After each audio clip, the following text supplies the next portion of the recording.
Baird Spalding, Life and Teaching of the Masters of the Far East, Volume 1, Chapter 1. There is so much being printed at the present time regarding spiritual matters, and there is such a great awakening and seeking for the truth regarding the great teachers of the world, but I am prompted to place before you my experience in the Masters of the Far East. In this book I am not attempting to expound upon a new cult or religion. I am only giving a resume of our experience with the Masters, in which I am undertaking to show the great fundamental truth of their teaching. These Masters are scattered over a wide territory, and since our metaphysical research covered a large portion of India, Tibet, China, and Persia, no attempt to authenticate these experiences is made. There were 11 practical, scientifically trained men in our party. The greater part of our lives had been spent in research work. We had been accustomed to accept nothing unless it was fully verified, and we never took anything for granted. We went thoroughly skeptical and came away thoroughly convinced and converted, so much so that 3 of our members went back determined to stay until they are able to perform the works and live the life, just as those masters are living today. Those who so greatly assisted us in our work requested their names be withheld in the event of our publishing the expedition's memoirs. I shall relate nothing but the facts as they happened, using as nearly as possible the words and expressions of the people I met, and with them I was thrown in daily contact during the expedition. It was one of the conditions of the agreement before taking up the work that we should at first accept as fact everything we witnessed, and no explanation should be demanded until we had gone into the work thoroughly, taken their lessons, lived and observed their daily lives. We were to accompany these masters, live their lives, and determine for ourselves. We were at liberty to be with them as much as we liked, ask any questions we wished, used our own deductions in getting results, and finally accept what we saw as fact or fake. There was no effort at any time to influence our judgment in any way. They wished us to become thoroughly convinced before we gave credence to anything we saw or heard. Therefore I will place these happenings before the reader and ask them to accept or reject as they see fit. We had been in India about 2 years doing regular routine research work when I met the master known in these writings as Emil. While walking along a street in the city where we were staying, my attention was attracted to a crowd. I saw the center of interest was one of the street magicians or fakirs that are so common in this country. As I stood there, I noticed beside me an elderly man who was not of the same caste as those about him. He looked at me and asked if I had been long in India. I replied, about 2 years. He asked, "Are you English?" I answered, "American." I was surprised and very much interested to find one who spoke English. I asked him what he thought of the performance then going on. He answered, "Oh, it is common occurrence in India. These fellows are called fakirs, magicians, and hypnotists.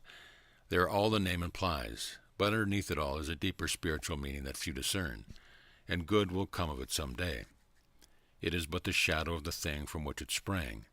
It has caused a great deal of comment, and those commenting upon it seem never to have reached the true meaning, for there certainly is a truth underneath it all." Here we parted, and I saw him only occasionally during the next 4 months. Our expedition was confronted by a problem which gave us a great deal of trouble. In the midst of our worries, I again met Emil. Immediately he asked what was bothering me, and we began talking about our problem. I wondered at this, for I felt that none of our party had mentioned it outside of our little circle.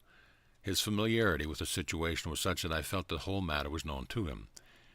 He explained that he had a certain insight into the affair, and he would endeavor to help. Within a day or 2 the matter was cleared up, leaving without a problem. We wondered at this, but after other things to occupy our time soon forgot.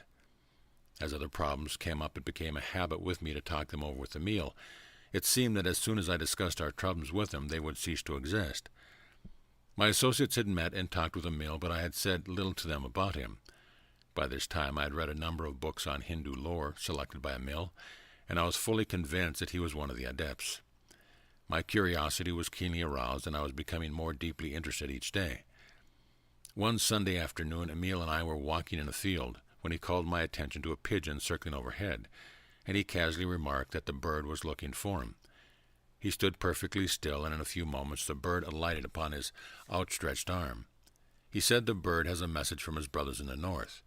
This proved to be a fellow worker who had not reached the attainment whereby he could communicate directly, so he took this means.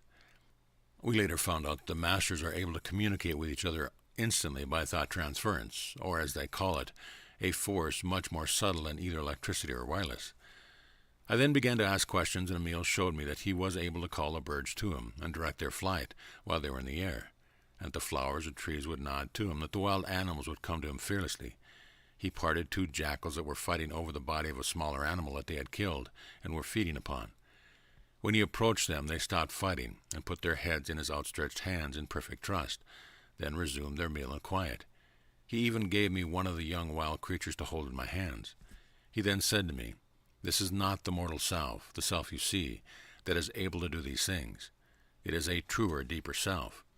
It is what you know as God, God within me, God the omnipotent one working through me, that does these things. Of myself, the mortal self, I can do nothing. It is only when I get rid of the outer entirety and let the actual, the I am, speak and work, and let the great love of God come forth, that I can do these things that you have seen. When you let the love of God pour through you, so all things, nothing fears you, and no harm can befall you." Every day during this time I had lessons with Emil. He would suddenly appear in my room, even if I had taken special care to lock the door before retiring. At first his appearance at will disturbed me, but I soon saw that he took it for granted that I understood. I became accustomed to his ways and left my door open so that he could come and go as he pleased. This confidence seemed to please him. I could not understand all his teachings, and I could not accept them fully, nor was I able, with all I saw while in the East, to fully accept at that time. It required years of meditation to bring me the realization of the deep spiritual meaning of these people's lives. Their work is accomplished without ostentation and perfect childlike simplicity. They know the power of love to protect them, and they cultivate it until all nature is in love with them and befriends them. Thousands of the common people are killed annually by serpents and wild animals, yet these masters have so brought forth the power of love in themselves that serpents and wild animals do not injure them. They live at times in the wildest jungles and sometimes lay their bodies down before a village to protect it from the ravages of wild animals, and no harm befalls the villagers themselves. When occasion requires, they walk on water, go through fire, travel in the invisible, and do many other things that we have been accustomed to look upon as miracles performed only by one supposed in some way to possess supernatural powers.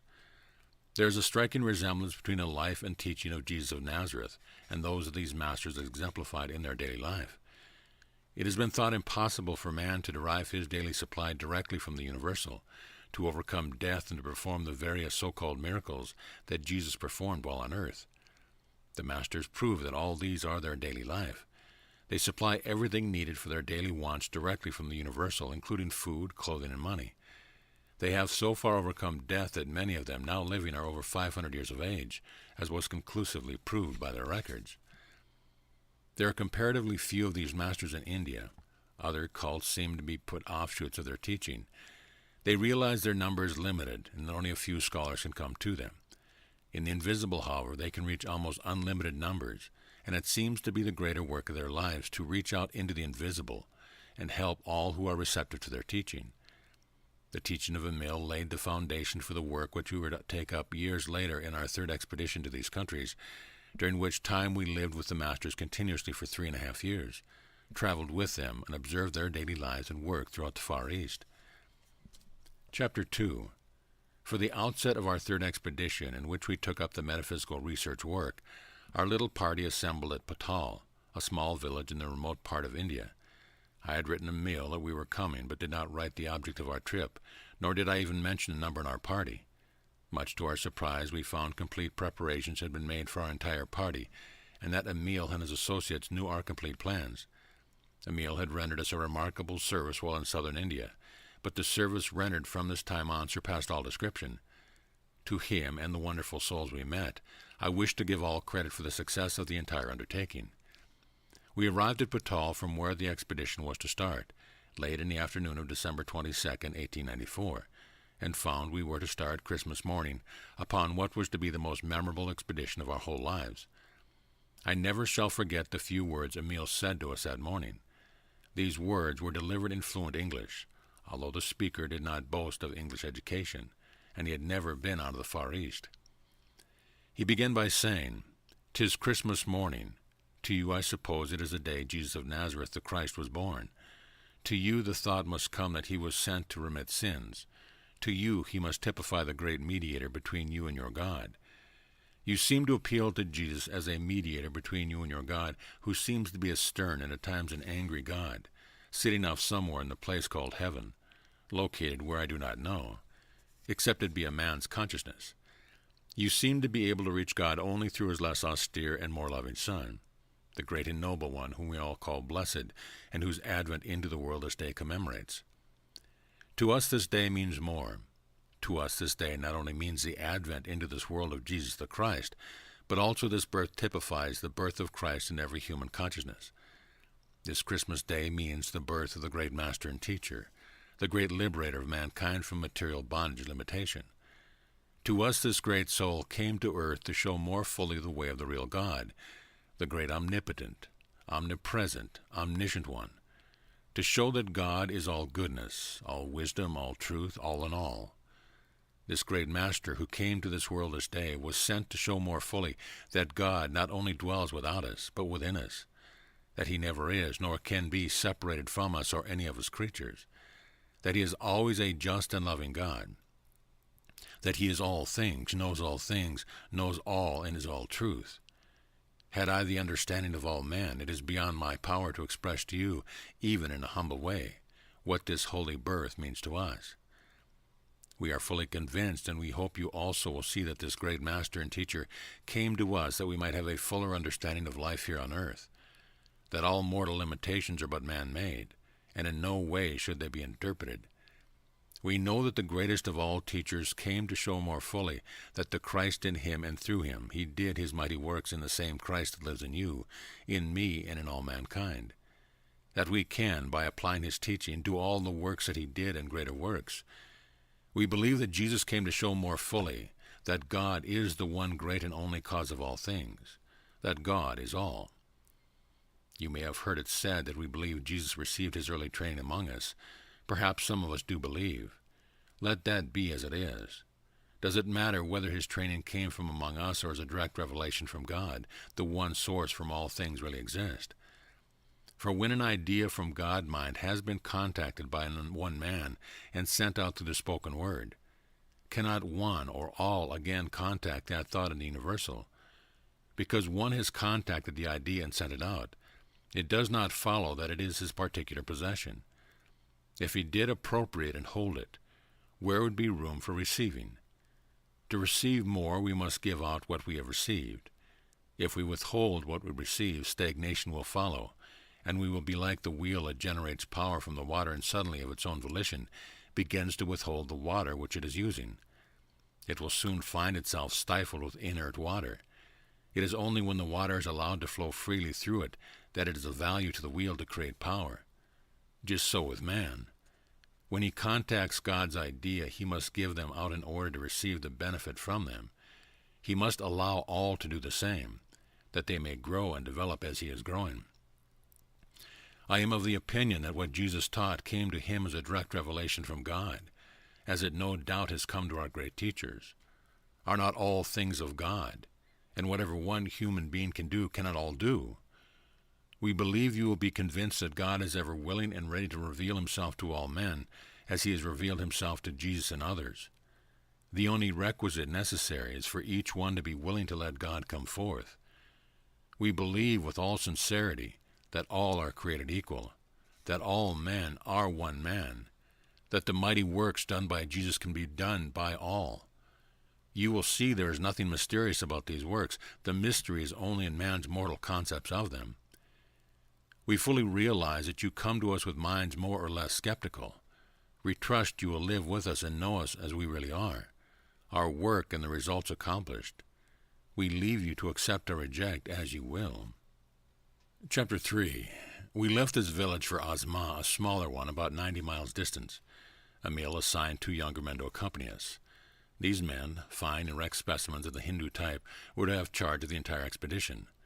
The perfect ease and poise with which they accomplished their task surpassed any of our former experiences. For convenience of identification, I am calling these 2 men Jost and Napro. Emil was the one that received us and looked after our welfare at the village from which we took our departure. He had had many more years' experience than the others. Jost was the executive head of the expedition, while Napro was his assistant and saw that all orders were carried out. Emil sent us away with a few remarks in which he said, "You are about to start on your expedition with these 2 men, Jost and Napro, to accompany you. As you travel, it would take about 5 days to journey to your next important stopping place, about 90 miles distant. I will tarry here for a time because it will not be necessary for me to consume that time to cover the distance, for I will be there to greet you. I wish to ask that you leave one of your party here in order to make observations and corroborate what may happen. In this way, time will be saved, and he will be able to join the expedition not later than 10 days hence. We simply ask him to watch and report what he sees. We started with Jostin the Pro in charge of the expedition, and I wish to say that more businesslike arrangements could not well be imagined. Every detail was complete and swung into line with the rhythm and precision of music. The harmony was maintained throughout the entire expedition, which lasted 3.5 years. I wish here to add my impression of Jostin the Pro. Jost was a fine, upstanding Hindu, kind, efficient, with no bluff or bluster. Every order he gave was almost in a monotone and executed with a precision and snap that caused us to wonder. From the very outset we could see a fineness of character that caused much comment. The Pro, a wonderful character, was here, there, and everywhere, always cool, collected, and a marvel of efficiency. There was always the same calm, accompanied by quiet precision of movement, with wonderful power to think and execute. This was so marked that every member of the expedition commented upon it. Our chief remarked, "These fellows are wonderful. It is a relief to find people who can think and execute." We arrived at the appointed village about 4 o'clock on the 5th day, and there was a meal to greet us, as he had agreed. Can you imagine our amazement? We were quite certain we had come by the only traveled route and by the swiftest mode of locomotion in the country, except as the couriers go. They travel in relays and go night and day. Here was a man well advanced in years, as we thought, and one we felt would in no wise be able to negotiate a journey of 90 miles in less time than it required us to do the same, yet here he was. Of course we all tried to ask questions at once and were eager to hear. These were his words. "I said when you departed that I would be here to greet you. I am here. I wish to call your attention more fully to the fact that man in his right domain is limitless, knows no limit of time or space. Man, when he knows himself, is not obliged to toil wearily along for 5 days to accomplish 90 miles. Man, in his right estate, can accomplish any distance. It matters not the magnitude, instantly. A moment ago I was in the village from which you departed 5 days ago. What you saw as my body still reposes there. Your associate, whom you left in that village, will tell you that, until a few moments before 4 o'clock, I conversed with him, stating that I would go to greet you as you would arrive here about this hour. What you saw as my body is still there, and your associate still beholds it, although it is at present inactive. This was done simply to show you that we are able to leave our bodies and greet you at any appointed place at any specified time. The two who accompanied you could have accomplished the journey as I have. In this way you will more readily realize that you are ordinary humans of the same source as you, that there is no mystery, but that we have developed the powers given all by the Father, the great omnipotent one, more fully than you have. My body will remain where it is until night. Then I will bring it here, as your associates will proceed on his way here as you did, arriving in due time. After a day's rest we will journey to a small village, 1 day off, where we will tarry 1 night, then return here and meet your associate to see what his report will be. We will assemble this evening in the lodge, and in the meantime farewell." In the evening, after we assembled, Emile, without opening the door, suddenly appeared in our midst and said, "You have seen me appear in this room, as you would say, by magic. Let me say there is no magic about it. Here is a simple experiment which you can behold. You can see this, consequently you will believe. Kindly gather round so that you can see. We have a small glass of water which one you can number has brought from the spring. You see that a minute particle of ice is forming in its very center of the water. You see it gather to itself, particle by particle, more ice, until now the whole of the water in the glass is frozen. So what has happened? I held the central atoms of the water in the universal until they became formed, or in other words, I lowered their vibrations until they became ice, and all the other particles formed around them until the whole has become ice. You can apply this to the little glass, the tub, the pond, the lake, the sea, the whole mass of the water of the earth. What would happen? All would be frozen, would it not? And to what purpose? None. You ask by what authority? I say by using a perfect law.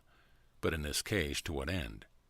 Nothing, as no good has been accomplished or could be accomplished.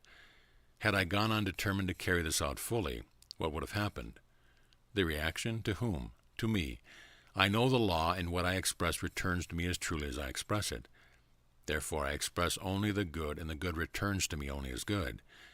You can readily see that, had I persisted in the freezing, the cold would have reacted upon me long before it accomplished this end, and I would, in reaping the harvest of my desire, had been frozen. Whereas if I express the good, I reap the harvest of my good eternally. My appearance in this room tonight may be explained in this way. In the little room where you left me, I held my body in the universal by raising its vibration, and it returned to the universal, or as we say, returning it to the universal where all substance exists. Then, through my I am, my Christ consciousness, I held my body and my mind until its vibrations were lowered, and it took form right here in this room, and you could see it.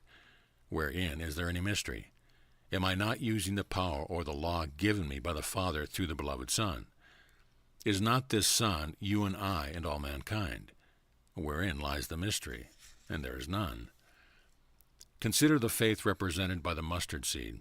It comes to us from the universal through the Christ within, which has already been born within us all. As a minuscule speck, it enters through the Christ, or superconscious mind, the place of receptivity within ourselves. Then it must be carried to the mount, or highest within ourselves, the very top of the head. It is held there.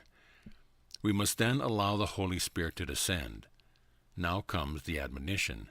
Thou shalt love the Lord thy God with all thy heart, with all thy soul, with all thy strength, and with all thy mind.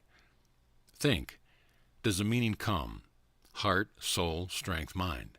Is there anything to do at this point but to turn it all over to God, the Holy Spirit, the whole I-Spirit in action? This Holy Spirit comes in many ways, perhaps as teeny entities tapping and seeks admittance. We must accept and follow this Holy Spirit to come in and unite with the minute point of light or seed of knowing, and revolve around it, and adhere to it just as you saw the particles of ice adhere to the central particle, and it will grow and form, particle by particle, circle by circle, just as the ice, multiply and express that seed of knowing, until you are able to say to the mountain of difficulties, Be thou removed and cast into the sea, and it will be done. Call this fourth dimension or what you wish. We call it God in expression through the Christ in us. It is in this way the Christ was born. Mary, the great mother, perceived the ideal. The ideal was held in mind, then conceived in the soil of her soul, held for the time there, then brought forth or born as the perfect Christ child, the firstborn, the only begotten, the Son of God. He was nourished and protected, given the very best of the mother, watched over and cherished until he grew from childhood to manhood. It is thus the Christ comes to us all. First as an ideal planted in the soil of our soul, the central part where God is, held in mind as the perfect ideal, then brought forth or born as the perfect child, the Christ consciousness. You who have seen what has been accomplished here doubt your own eyes. I do not blame you. I get the thought of hypnotism from the minds of some. My brothers, is there one here who feels that he does not have the power to exercise every God-given faculty that he has seen brought forth tonight? Do you think for a moment that I am in any way controlling your thoughts or vision? Do you think that I could, if I would, cast a hypnotic spell over any or all of you, for did you not all see? Is it not recorded in your own book that Jesus entered a room with his door closed? He just came in as I have done. Do you think for a moment that Jesus, the great master and teacher, needed in any way to hypnotize? He used his own God-given power as I have done tonight. Let me say that I have done nothing but what each one of you can do. Not only you, but every child that is or has been born into this world or universe has the same power to do just what you have seen accomplished this night. I wish to get this clearly before your minds. Let me also say that you are individuals, that you are not personalities, that you are free wills, not automatons. Jesus did not need to hypnotize, and we do not need to hypnotize. Doubt us all if you wish until you are fully satisfied as to our honesty. Put the idea of hypnotism away for the time, or at least let it lie passive until you have gone deeper into the work. All we ask is that you keep an open mind. Chapter 4. As the next stage of our journey was to be in the nature of a side trip, we left the main part of our outfit and there next morning proceeded on our way to a small village about 20 miles distant, with only Jast accompanying us. The trail was not of the best and at times very difficult to follow as it wound through the dense forest peculiar to that country. We arrived at our destination just before sunset that evening, tired and hungry, as we had pushed on all day with only a short noonday halt for lunch. The country in general was rough and uneven, the trail seemed practically unused. It was necessary to cut our way through occasional thickets of trailing vines. At each delay, Jast seemed impatient. We wondered at this, for he had been previously seemed so poised. This was the first and only time during the 3.5 years he was with us that he was not the same cool, collected Jast that started with us. Later, we did not wonder at his unrest in the light of what had transpired. We entered the little village of about 200 inhabitants 1/2 hour before sunset, and it was known that Jast was with us. I believe every villager, old and young, with every pet and domestic animal, came to greet us. While we were the object of more or less curiosity, it was immediately noted that Jast was the center of interest, greeted by all with the uttermost reverence. After a few moments, he said a word to the villagers, and all but a few returned to their usual duties. Jast turned to us and asked if we wished to go with him while the camp was being prepared for the night. 5 of our party said they were tired after the day's journey and wished to rest. The remainder of us followed Jast and the handful of villagers toward the far side of the clearing that surrounded the village. After crossing the clearing, we had gone but a short distance into the jungle when we came upon the form of a man laying upon the ground as though dead. That was our impression at first glance. A second glance, however, showed that the repose suggested calm sleep rather than death. We stood staring as though transfixed, for we saw that the figure laying on the ground was Jast. Suddenly, as Jast walked toward it, the figure became animated and rose to a standing position. As the figure and Jast stood face to face for an instant, there was no mistaking the identity. It was Jast. All saw that it was he. Then instantly the Jast we had known had disappeared, and there was but one figure standing before us. Of course, all this was accomplished in much less time than it takes to tell, and the wonder was that not one of us questioned. The 5 who had been left behind at camp came running without a signal from any of us. We afterwards asked them why they came. The answers were, "We don't know." The first we knew were all on our feet and running to you. We simply do not know why we did it. None of us recall any signal. We found ourselves running in your direction before any of us realized what we were doing. One of our number remarked, "My eyes are open so wide that I see far beyond the veil of death, and the wonders that stand revealed are beyond conception." Another said, "I see the whole world overcoming death." How vividly the words come back. The last enemy, death, shall be overcome. Is not this the fulfillment of these words? What pygmies of our mere intellects in comparison with gigantic but simple understanding, and yet we have dared to look upon ourselves as giants of intellect. Why, we are mere babes. I just begin to see the meaning of, "Ye must be born again," and how true the words. I leave the reader to imagine our surprise or bewilderment. Here was a man with whom he had been in daily contact, and by whom he had been served daily, that was able to lay his body down for the protection of others, and go on and serve so very efficiently. Could it do otherwise and recall, "He that is greatest among you shall be servant or shall serve"? I think there was not one among us but from the moment lost all fear of death. These people are accustomed to laying a body down before a village in the jungle of a country infested with marauding men and animals, and that village is as safe from the ravages of men and animals as it were in a civilized country. It was very evident that Jast's body had been laying there when we found it for a considerable time. The hair had grown long and bushy, and in it were nests of a little bird peculiar to that country. These birds had built their nests, reared their young, and the young had flown away, thus giving unmistakable evidence of the time the body had been in the position and inactive. These birds are very timid and will abandon their nest at the slightest disturbance. This shows the great love and trust of little birds. The excitement was so great that no one in our camp except Jast slept that night. He slept like a child. At intervals, one or another of our party would sit up and look over toward where Jast was sleeping, then lie down again, saying, "Pinch me to see if I am really awake." Occasionally a more forced expression was used. Chapter 5. We were up at sunrise the next morning, and the day returned to the village where we had left our outfit. We arrived at the village just before dark and pitched our tent under a great banyan tree. The next morning Emil greeted us, and we all began asking questions. He said, "I do not wonder at your questions, and I will gladly answer all that I can at this time, leaving others until you have gone further into our work. I am talking to you as I am. You fully recognize that I am using your language to convey to you the one great underlying principle of our belief. When all know the truth and it is rightly interpreted, truly is it not one and all from the same source? Are we not all one with the universal mind substance, God? Are we not all one great family? Is not every child, everyone born, no matter the caste or creed, a member of this great family? You ask if we believe death is avoidable. Let me answer in the words of the Sidhu. The human body is built up from the individual cells, like the bodies of plants and animals, whom we love to call younger and less evolved brothers. The individual cell is a minute microscopic unit of the body. By a process of growth and division repeated many times, this minute nucleus of the cell unit results at last in a complete human being, built up of almost countless millions of cells. These body cells specialize in certain different functions, but they retain, in the main, the characteristics of the individual cell whence they arose. This individual cell may be looked upon as the torch-bearer of animate life.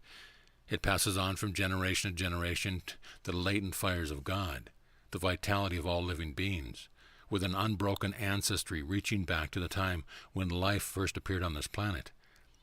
This individual cell has the property of unlimited youth. But what about the group cells called the body? The group cells arose from the individual cell repeated many times, retaining its individual characteristics, one of which is the latent fire of life, the eternal youth. The group cells, or body, function as a guardian of the individual cell, only during the short span of life as you know it now. The most ancient of our teachers, by inspirational means, perceive the truth of the fundamental unity of life reactions in plant and animal. We can well imagine these teachers beneath the spreading banyan addressing their pupils as follows. Look at this giant tree. The vital process going on in our brother, this tree, and in ourselves is fundamentally the same. Behold the leaves and the buds at the tips of the oldest banyan. How young they are. Young as the seed from which the giant sprang into life. The life reaction of plant and man being alike, man can certainly profit from the experience of the plant. As the leaves and buds at the tip of the branches of the oldest banyan are as young as a seed once it sprang, even so the group cells in man, forming his body, need not gradually lose their vitality and die, but may grow young and evergreen as the ovum individual cell itself. Indeed, there is no reason why your body should not grow as young and vital as the vital seed from which it sprang. The ever-spreading banyan, always a symbol of everlasting life, does not die except through accident. No natural law of decay, no old age process seems to exist within the banyan tree to affect injuriously the vital energy of its cells. The same is true of the human form divine. There is no natural law of death or decay for man except through accident. No inevitable old age process exists within his body or group cells, nothing that can gradually paralyze the individual. Death is, then, an avoidable accident. Disease is, above all, dis-ease, absence of ease, or santi, sweet, joyous peace of the spirit, reflected to the mind and the body. Senile decay, which is the common experience of man, is but an expression that covers his ignorance of cause, certain disease conditions of mind and body. Even accidents are preventable by appropriate mental attitude. Says the Sidhu, the tone of the body may be so preserved that it may naturally resist with ease infections and other disease like plague and influenza. The Sidhu may swallow germs and never develop disease at all. Remember that youth is God's seed of love planted in the human form divine. Indeed, youth is a divinity within man. Youth is the life spiritual, the life beautiful. It is only life that lives and loves, the one life eternal. Age is unspiritual, mortal, ugly, unreal. Fear thoughts, pain thoughts, and grief thoughts create the ugliness called old age. Joyous thoughts, love thoughts, and ideal thoughts create the beauty called youth. Age is but a shell within which lies the gem of reality, the jewel of youth. Practice acquiring the consciousness of childhood. Visualize the divine child within. Before falling asleep, suggest to your consciousness, I now realize that there is within me a spiritual joy body, ever young, ever beautiful. I have beautiful spiritual mind, eyes, nose, mouth, skin, the body of the divine infant, which now tonight is perfect.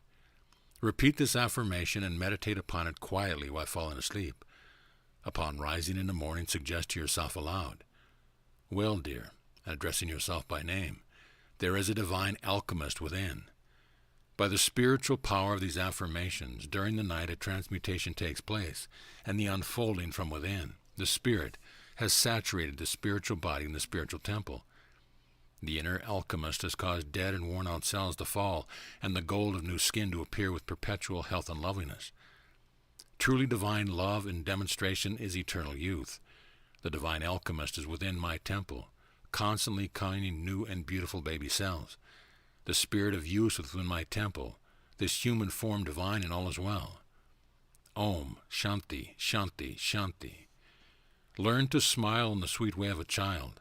A smile from the soul is spiritual relaxation. A real smile is a thing of true beauty, the artistic work of the inner ruler immortal.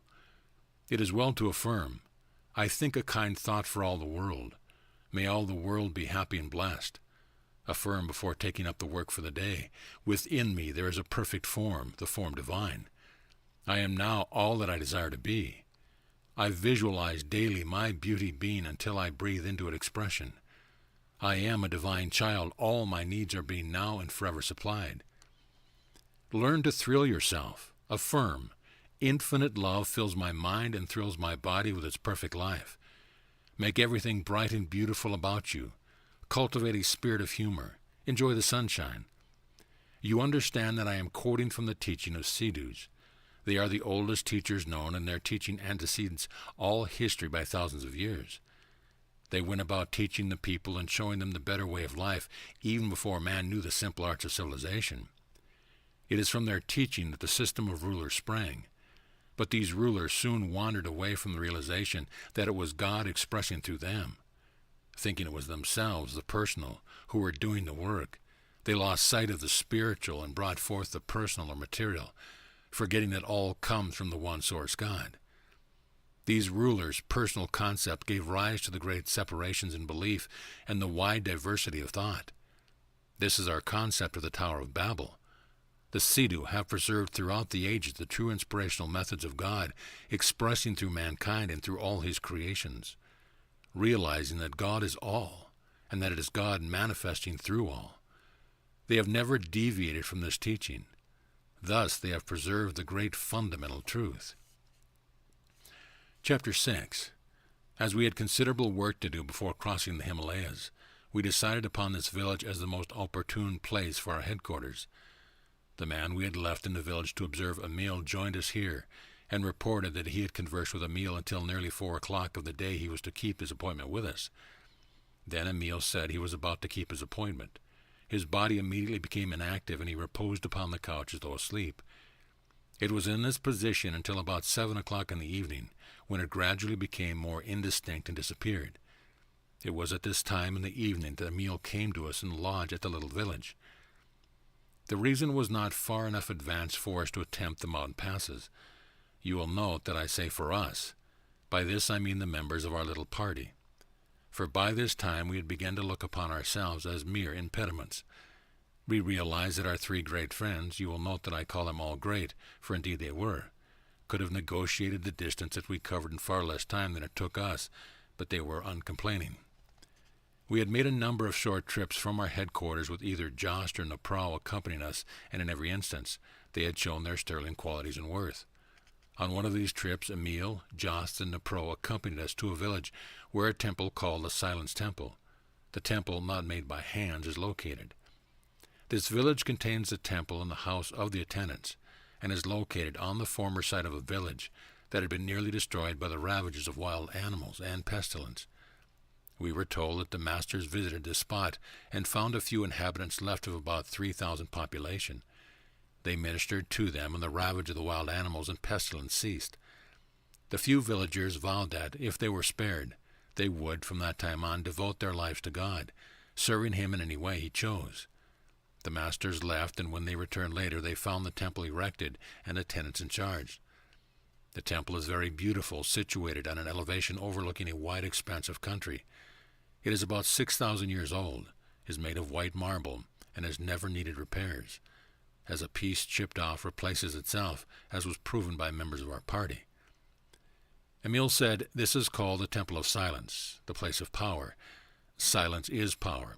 For when we reach the place of silence in mind, we have reached the place of power. the place where all is one, and one power, God. Be still and know that I am God. Diffused power is noise. Concentrated power is silence. When through concentration, drawing to the center, we have brought all of our forces into one point of force, we have contacted God in silence. We are one with him and hence one with all power. This is the heritage of man. I and the Father are one.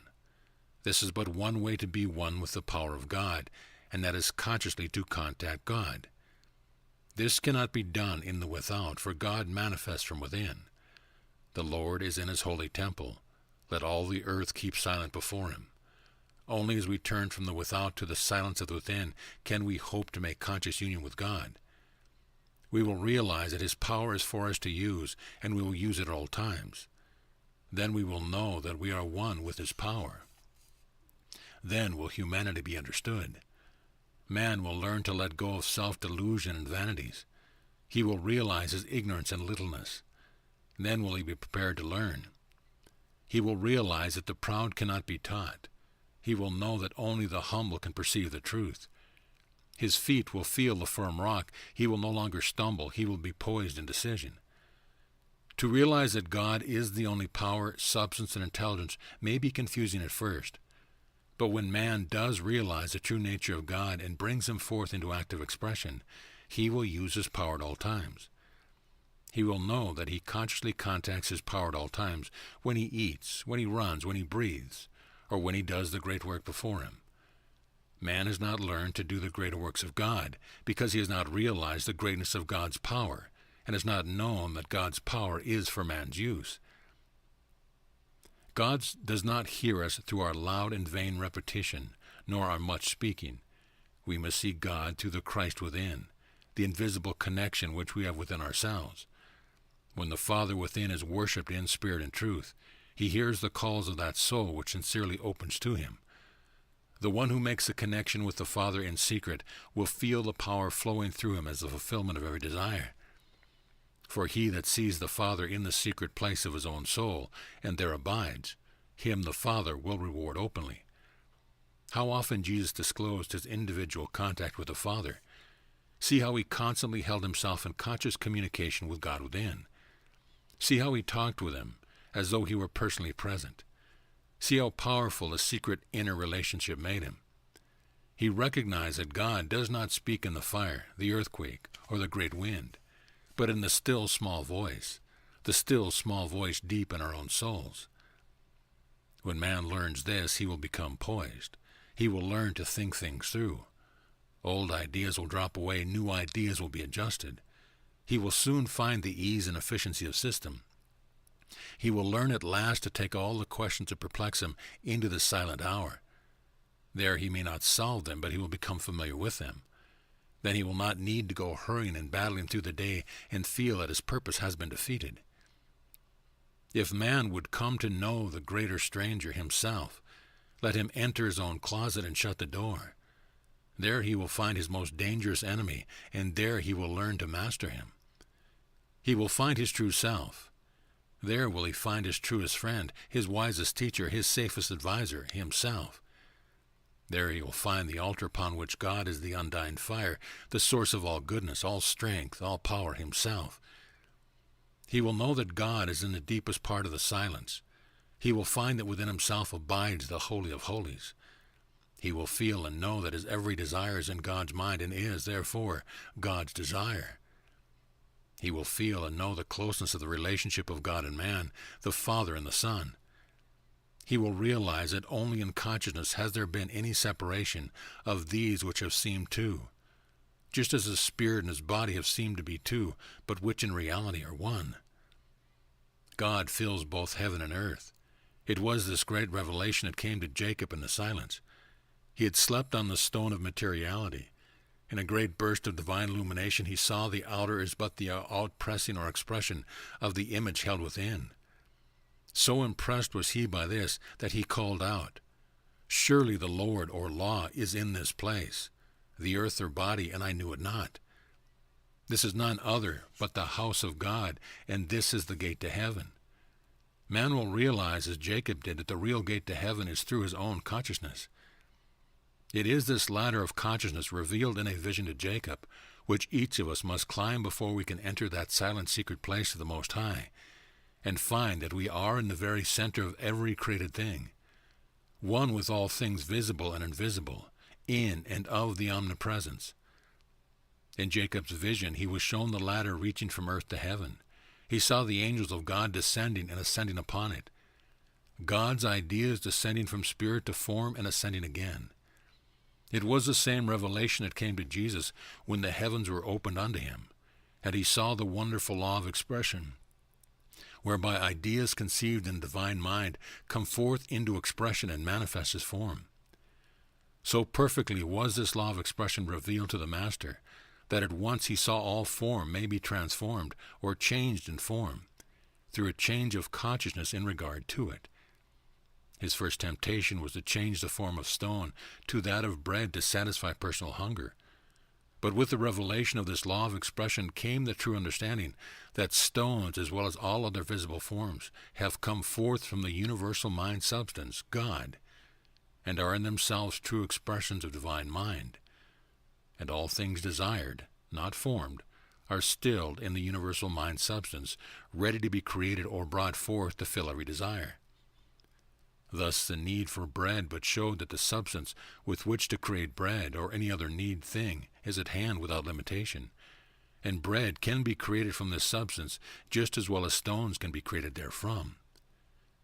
Every good desire man has is God's desire. Therefore, there is an unlimited supply in the universal God substance all about us to fill every desire. All we need do is to learn to use what God has already created for us, and this he wills to have us do, that we may be free from every limitation and thus be abundantly free. When Jesus said, "I am the door," he meant that the I am in each soul is the door through which the life, power, and substance of the great I am, which is God, comes forth into expression through the individual. This I am has but one mode of expression, and that is through idea, thought, word, and act. This I am, God being, which is power, substance, intelligence, is given form by consciousness, and for this reason the Master said, "According to your faith be it unto you, and all things are possible to them that believe." Now we see that God is within the soul as power, substance, and intelligence, or in spiritual terms, wisdom, love, and truth, and is brought out into form or expression through consciousness. The consciousness which is in the infinite mind of God and in man is determined by the concept or belief that is held in mind. It is the belief in separation from spirit that has caused our form to age and die. When we see that spirit is all and that form is constantly being expressed from spirit, then shall we understand that which is born of or brought out of spirit is spirit. The next great truth to be revealed through this consciousness is that each individual, being a concept of the divine mind, is held in that mind as a perfect idea. Not one of us has to conceive himself. We have been perfectly conceived and are always held in the perfect mind of God as perfect beings. By having this realization brought to our consciousness, we can contact the divine mind and so reconceive what God has already conceived for us. This is what Jesus called being born again. It is the great gift the silence has to offer us. For by contacting the God mind, we can think with God mind and know ourselves as we are in reality rather than as we have thought ourselves to be. We contact God mind through true thought and so bring forth the true expression, whereas in the past, perhaps through untrue thought, we have brought forth an untrue expression.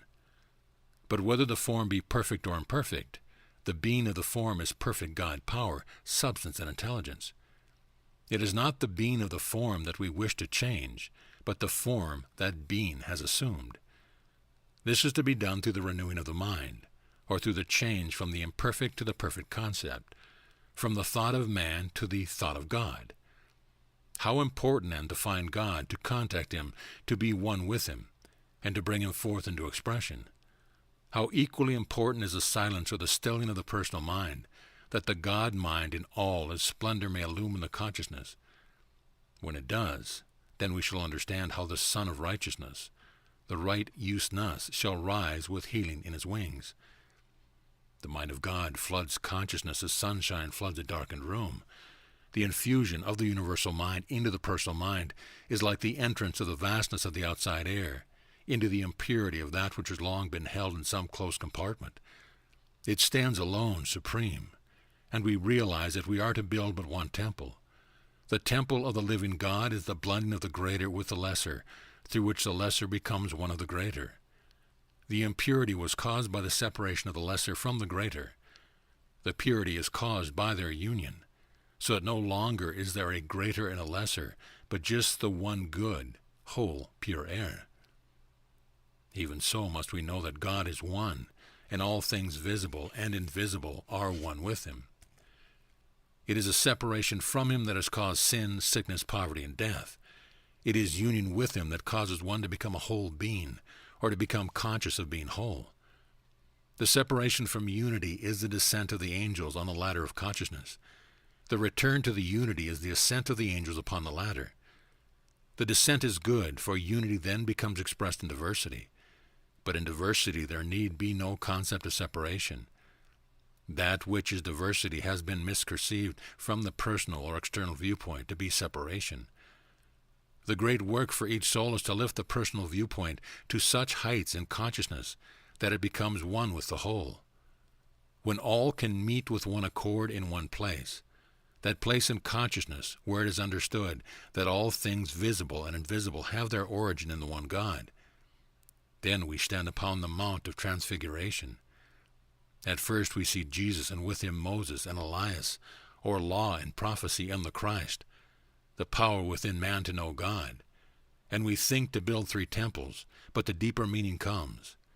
We are given to realize the immortality of man, and to know that divinity is never lost, that divine man is deathless, eternal. Then Moses, the law, and Elias, the prophecy disappear, and the Christ stands alone supreme, and we realize that we have to build but one temple, the temple of the living God within our very selves. Then the Holy Spirit fills the consciousness, and the sense delusions of skin, sickness, poverty, and death become no more. This is the great purpose of the temple. This temple, from which you may chip a piece, and the scar will be instantly healed, but typifies the temple of our body, of which Jesus spoke. The temple not made by hands, eternal in the heavens, which we are to bring forth here on earth. Chapter 7. We returned from our trip and found a number of strangers gathered at the village. They were gathering from the country about, and a number of the masters were congregating for a pilgrimage to a village about 225 miles distant. We wondered at this, for we had been in that direction and found that the trail traversed what we call a sandy desert. It was in reality a high plateau covered with sand hills that the wind had shifted back and forth, and where but little vegetation grew. Beyond this desert the trail led over a small range of mountain which is a spur of the Himalayas. That evening we were invited to accompany the expedition. We were told we would not need to take the more cumbersome part of our outfit, as we would return before crossing the main Himalayas. The expedition was to start the following Monday. Of course, Jost and Nipro had everything in readiness, and early Monday morning we swung into line with about 300 others. The greater portion of these had infirmities, for which they were seeking healing. All went well until the following Saturday, when there arose the most severe thunderstorm we had ever experienced. There was a perfect downpour for 3 days and nights, a forerunner of summer, as they called it. We were camped in a very convenient place and did not suffer from the storm. Our greatest anxiety was about provisions, for we were certain that this prolonged delay would cause serious inconvenience to all concerned, as there was but enough brought along for the trip, not counting delays. This delay seemed doubly serious to us, for, as we saw it, there was no place to replenish our supplies unless we returned to our starting point, possibly 120 miles distant, a greater portion of which lay over the sandy desert already referred to.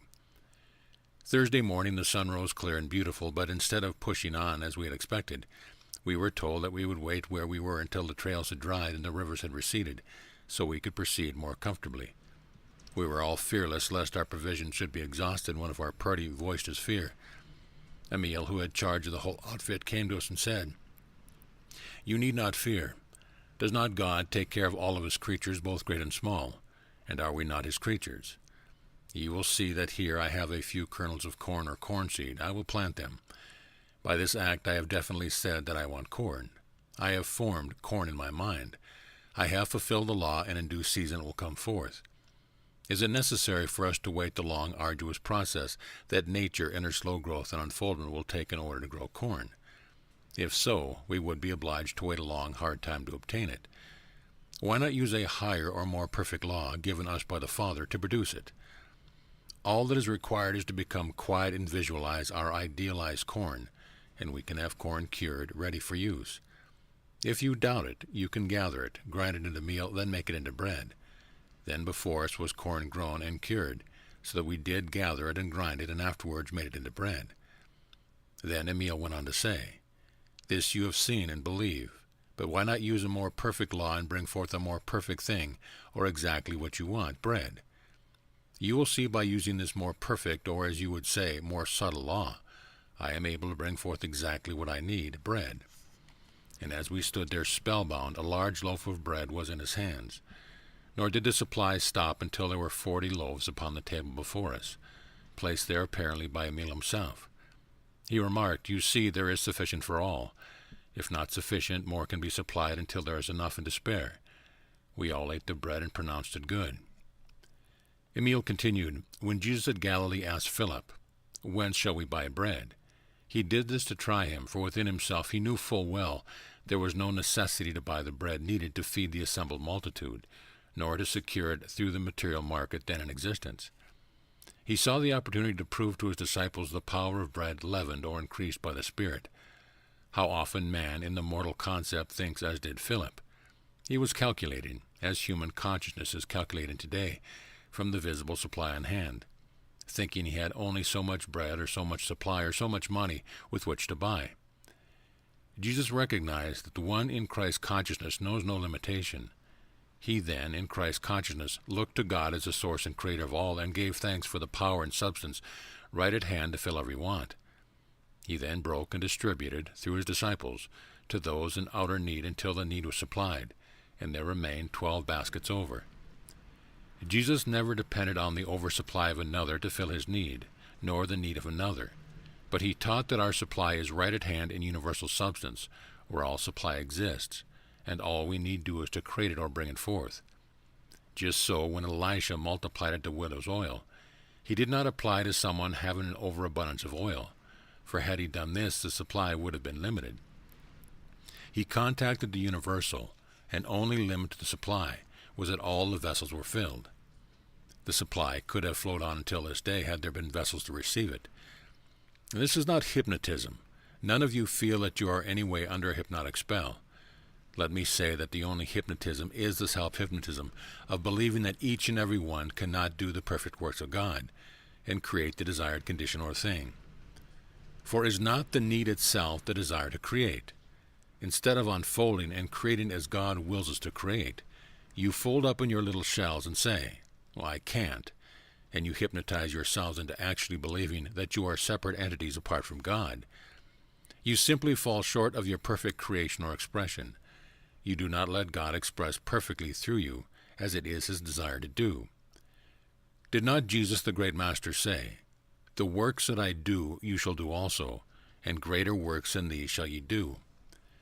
Was it not Jesus' true mission here on earth to show that we, as sons of God, or man in his true estate, can create as perfectly and as harmoniously as God does? When Jesus commanded the blind man to bathe his eyes in the pool of Siloam, was not this intended to open the eyes of all?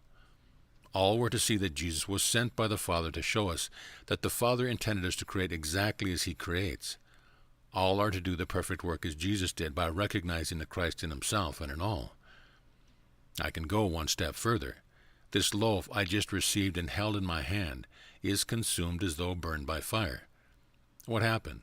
I misused the perfect law that brought forth my conception and consumed that which I brought forth, because of my misuse or not using rightly or righteously the perfect law, which is as exact as music or mathematics or any other so-called natural law. If I persisted in the misuse of the perfect law, it would consume not only that which I create, but would consume me, the Creator. Is the bread really destroyed? We will admit the form is changed, for in place of a loaf, we have a small amount of dust or ashes. Has it not in reality been returned to the universal substance from which it sprang? Is it not now in unmanifest form, waiting to be brought again into manifestation? Is this not the way with all forms that go from our sight, either by fire or decay or any other way? Do they not return to the universal substance, God, from which they sprang? Is this not the meaning of what descends from heaven must ascend into heaven? A short time ago you saw ice formed without any apparent cause, as you perhaps think of it. Let me say that this is the same as creating the bread. I can use the law to obtain ice as well as bread, just as long as I use either as a benefit to mankind, or as long as I am working and living according with the law, or expressing as God wishes all to express. It is good for all to make bread or ice, or any and all things desired. And all must press on to the stage at which they can do these things. Can you not see that by using the highest law, the absolute law of God, you may bring forth that which you need or conceive in mind as your highest idea, and thus please God more fully by manifesting more fully, knowing as Jesus did that we are perfect sons of God? Does not this suggest freedom from commercial bondage as well as all other bondage? As I see it, the commercial bondage will, in a few years, become the greatest bondage of all. If it goes on at the rate it is now progressing, it will dominate man, soul and body, and it cannot do otherwise than consume itself and those that are interested in it. There is no question but the first inception of commercialization was on a high spiritual plane. But materialism was allowed to creep in until the very power used to create is the power that will consume. Just as the very power used to create will always consume if not used rightly. Is not the pressing of commercialism and limitations upon us crowding us on to see that we must come up overcome these conditions? Is not this done by simply realizing that we are to do the perfect works of God, to raise our consciousness to the Christ consciousness? Is not this what Jesus taught us here on earth? Does not his whole life exemplify this?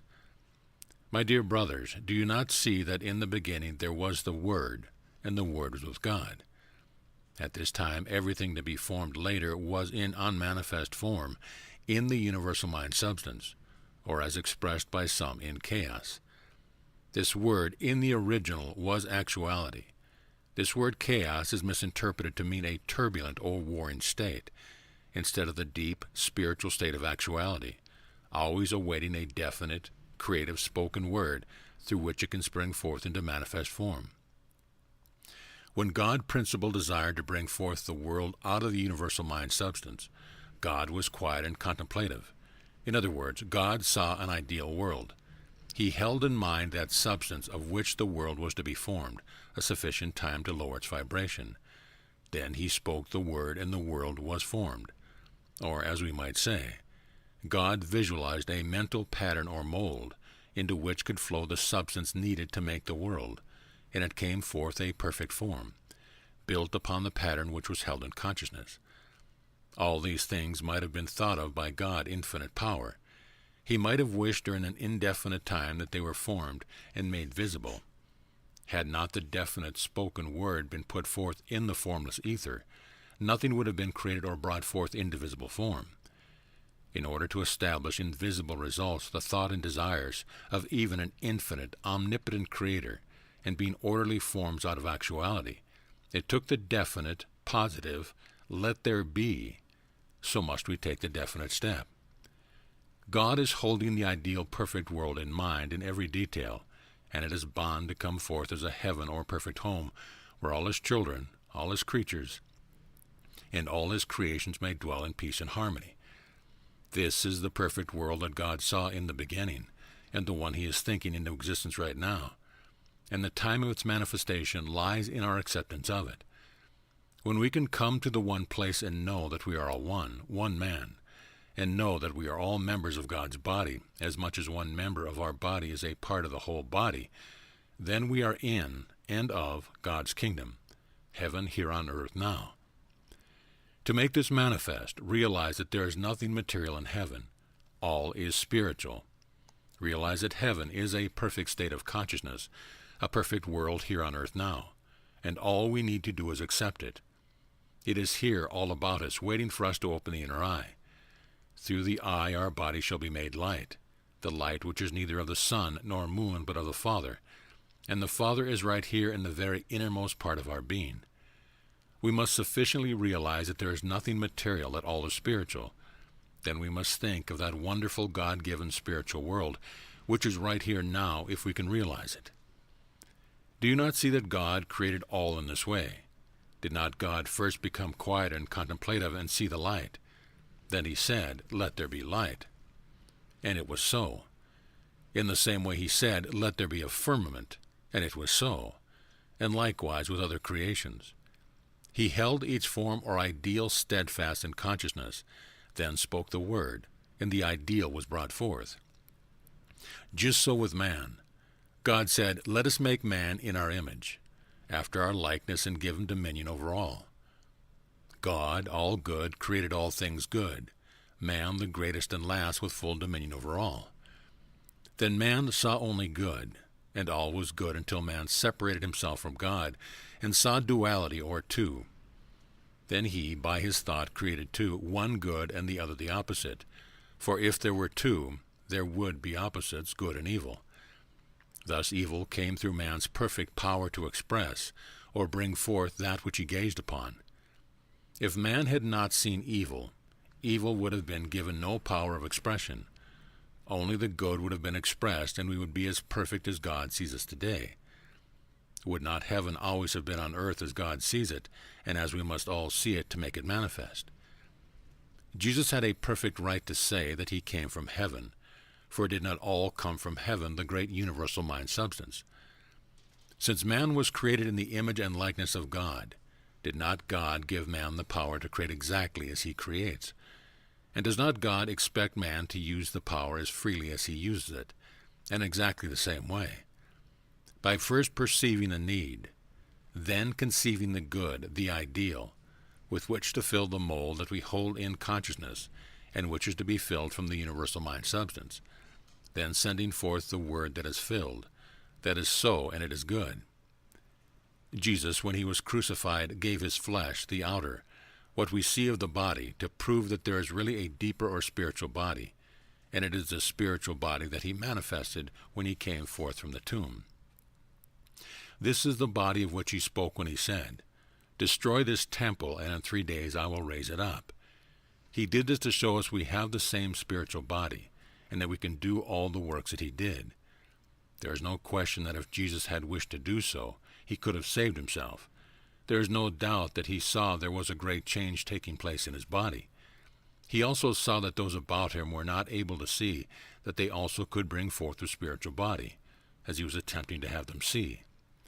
They still looked to the personal, and he saw that if he had brought forth the spiritual body without some decided change, the people would not be able to discern between the material and the spiritual. So he adopted the way of the crucifixion to bring about the change.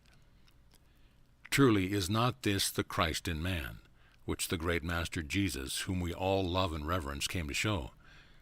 Did he not unfold his life here on earth to show us the perfect way to God?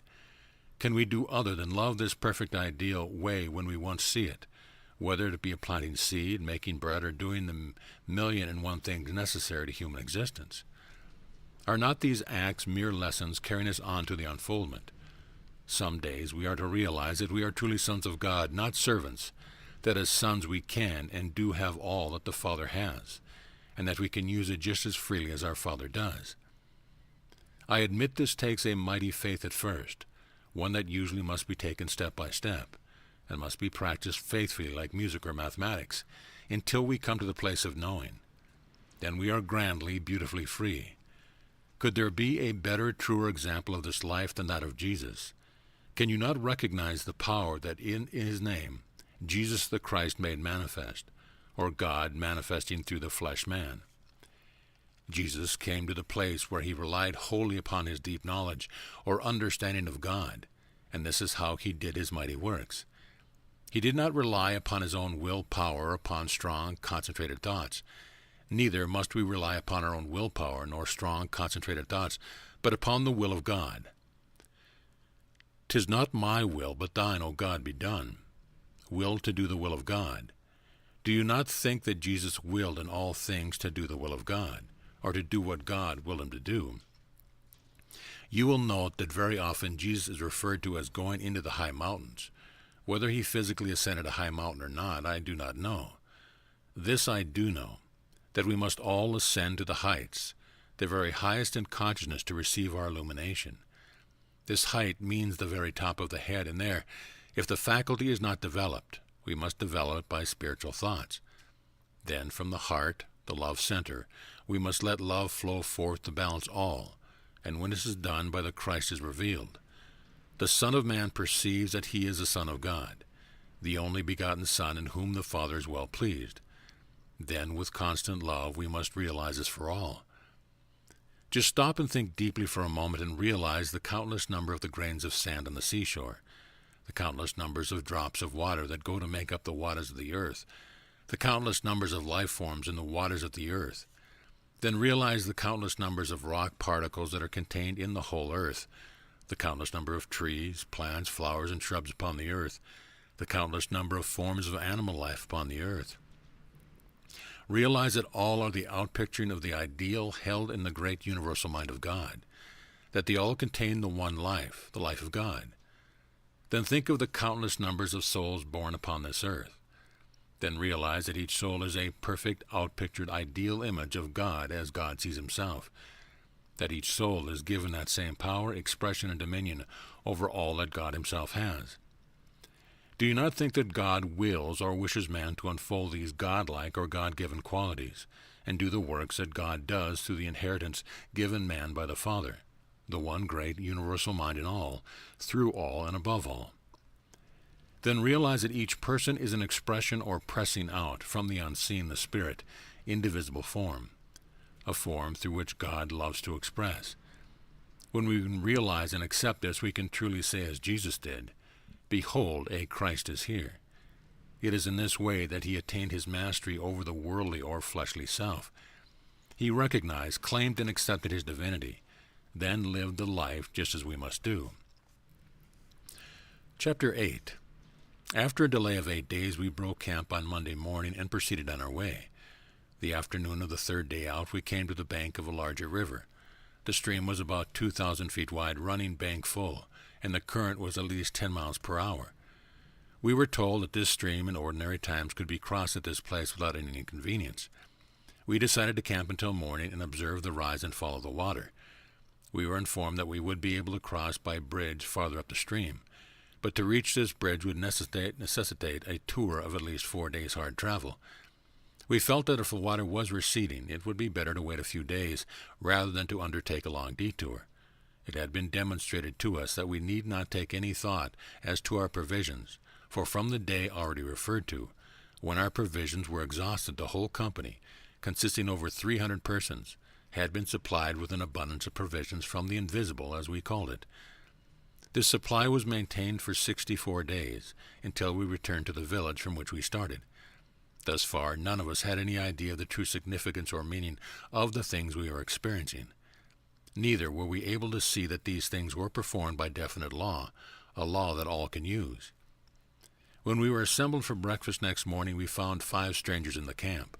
They were introduced, and it was mentioned that they were from a party that was camped on the other side of the stream, and were returning from the village of our destination. We thought very little of this at the time, as we naturally supposed they had found a boat and had crossed in it. One of our party said, "If these people have a boat, why can we not use it to cross the stream?" I think all of us saw this as a way out of our difficulty, but we were told that there was no boat, as the crossing was not thought to be of sufficient importance to maintain one. After finishing breakfast that morning, we were all assembled on the banks of the stream.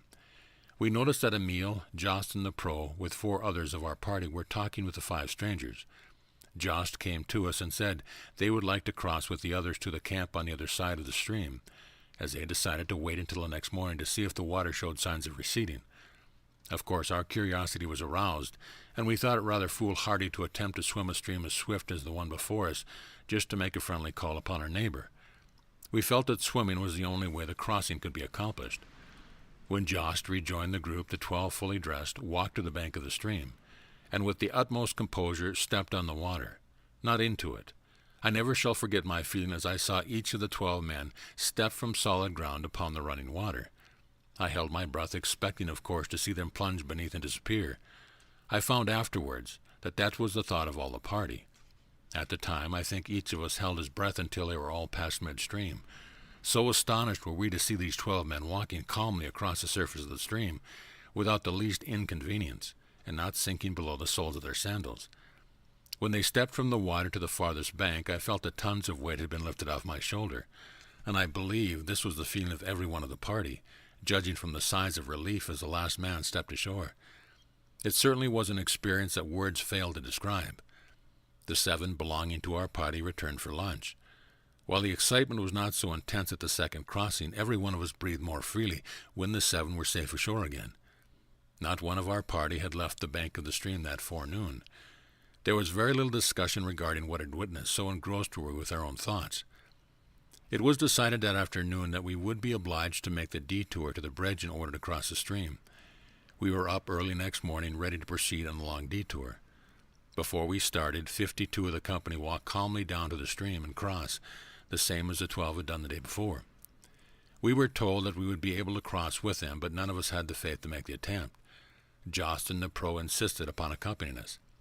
We attempted to dissuade them, saying that we could follow along the others, thus saving them the inconvenience. They were unyielding and stayed with us, saying that it was absolutely no inconvenience to them. The subject of conversation and thought during the 4 days it took us to join those who had crossed was the remarkable thing we had seen accomplished during the short time we had been with those wonderful people. The second day the company was toiling up the steep inside of the mountain with the hot sun pouring down upon us when our chief, who had said but little during the last 2 days, suddenly remarked, "Boys, why is it that man is obliged to crawl and grovel over this earth?" We answered in chorus that we had voiced out our thoughts exactly. He went on to say, "How is it, if a few are able to do the things we have seen accomplished, that all men cannot accomplish the same thing? How is it that man is content to crawl, and not only content to crawl, but is obliged to do so? If man was given dominion over all things, he was certainly given power to fly above the birds. If this is his dominion, why has he not asserted his dominion long ago? The fault must certainly be in man's own mind. This must all come about by man's own mortal concept of himself. He has only been able in his own mind to see himself crawling. Thus he has only been able to crawl." Then Josh took up the thoughts and said, "You are perfectly right. It is all in man's consciousness. He is limited or unlimited, bound or free, just as he thinks. Do you think that the men you saw walk across the stream yesterday to save themselves the inconvenience of this trip are in any way special creations any more than you are? No, they are not created in any way different from you. They do not have one atom more power than you were created with. They have, by the right use of their thought forces, developed their God-given power. The things you have seen accomplished while you have been with us, you yourselves can accomplish just as fully and freely. The things you have seen are accomplished in accord with definite law, and every human being can use the law if he will." The talk ended here, and we went on and joined the 52 who had crossed, then proceeded to the village. Chapter 9. Located in this village was the Healing Temple. It is proclaimed that only words of life, love, and peace have been expression of this temple since its erection, and the vibrations are so potent that nearly all who pass through the temple are instantly healed. It is also claimed the words of life, love, and peace have been used and sent out so long from this temple that the vibrations emanating from them are so strong that should words of inharmony and imperfection be used at any time, they would have no power. We were told that this is an illustration of what takes place in man. If he would practice sending forth words of love, life, harmony, peace, perfection, he would in a short time not be able to utter an inharmonious word. We attempted to use inharmonious words and found in each instance that we could not even utter them. This temple was a destination of those of the company who were seeking healing. It is the custom for the masters who are in the vicinity to congregate at this village at certain intervals for a season of devotion and instruction to those who wish to avail themselves of the opportunity. The temple is dedicated entirely to healing and is open to the people at all times. As it is not always possible for the people to reach the masters encourage the people to go to the temple for healing. This is the reason they do not heal those that congregate for the pilgrimage. They accompany the pilgrims to show the people that they have no different than themselves, that all have the same God-given power within. I suspect that when they crossed the river that morning, they did it to show that they could rise above any emergency, and that we should also rise above any emergency. In places not accessible to this temple, all who come to the Masters for help are greatly benefited. Of course, there are the curious and those who would not believe that do not seem to receive any help. We witnessed a number of the assemblage of from 200 to 2,000 people, and all those desiring healing were healed. A great many told us they were healed by declaring silently that they desired to be made whole. We had the opportunity to observe a large number of those healed at different times, and we found that about 90% of these healings were permanent, while all the healings in the temple seemed to be permanent. It was explained that the temple is a concrete thing located in one place, representing the God Center, the Christ in the individual, just as all the churches should typify this God or Christ Center in the individual, and that it is always accessible to those desiring to go there. They could go to the temple as often as they chose and stay as long as they wished. The ideal is thus formed in the mind of those who come to it, and the ideal becomes fixed in mind. Emil said, "Right here comes a suggestion that has led to the idolatry of the past. Men sought to grave in wood or stone, gold, silver, or brass, the image of that which they idealized, but any idol can only imperfectly picture the ideal. The image, the idol, is no sooner formed than men become conscious that the ideal surpasses the idol, and they are shown that they must gaze upon love and idealize for themselves that which they wish to bring forth from the within, instead of graving any idol in outer form of the ideal they would express. A later form of idolatry is to idealize the personality of the one who expresses our ideal. We should idealize the ideal which he expresses, and not the personality which expresses it. This is true even of so great a person as Jesus. Thus, Jesus chose to go away when he saw the people were idealizing his personality instead of the ideal which he represented. They sought to make him their king, only realizing that he could supply them with every outer need, not recognizing that they within themselves had the power to supply their every need, and that this they must do, as he himself had done. He said, "It is expedient that I go away, for if I do not go, the Comforter will not come," meaning that as long as they looked to his personality, they would not recognize their own powers, for they must look within their own very selves. Another may teach or tell you, but you of yourselves must do the work, for if you look to another, you build the idol instead of bringing forth the ideal. We witnessed wonderful healings. Some sufferers only walked through the temple and were healed. Others spent considerable time there. At no time did we see anyone officiate, as the vibration of the spoken word were so potent that all who came within the influence were benefited. We saw one man who was suffering from ossification carried into the temple and completely healed. Inside of an hour he walked, completely restored. He afterwards worked for our party for 4 months. Another man who had lost the fingers of his hand had them completely restored. A little child with withered limbs and distorted body was instantly healed and walked out of the temple. Cases of leprosy, blindness, deafness, and many other diseases were cured instantly. In fact, all who went into the temple were healed.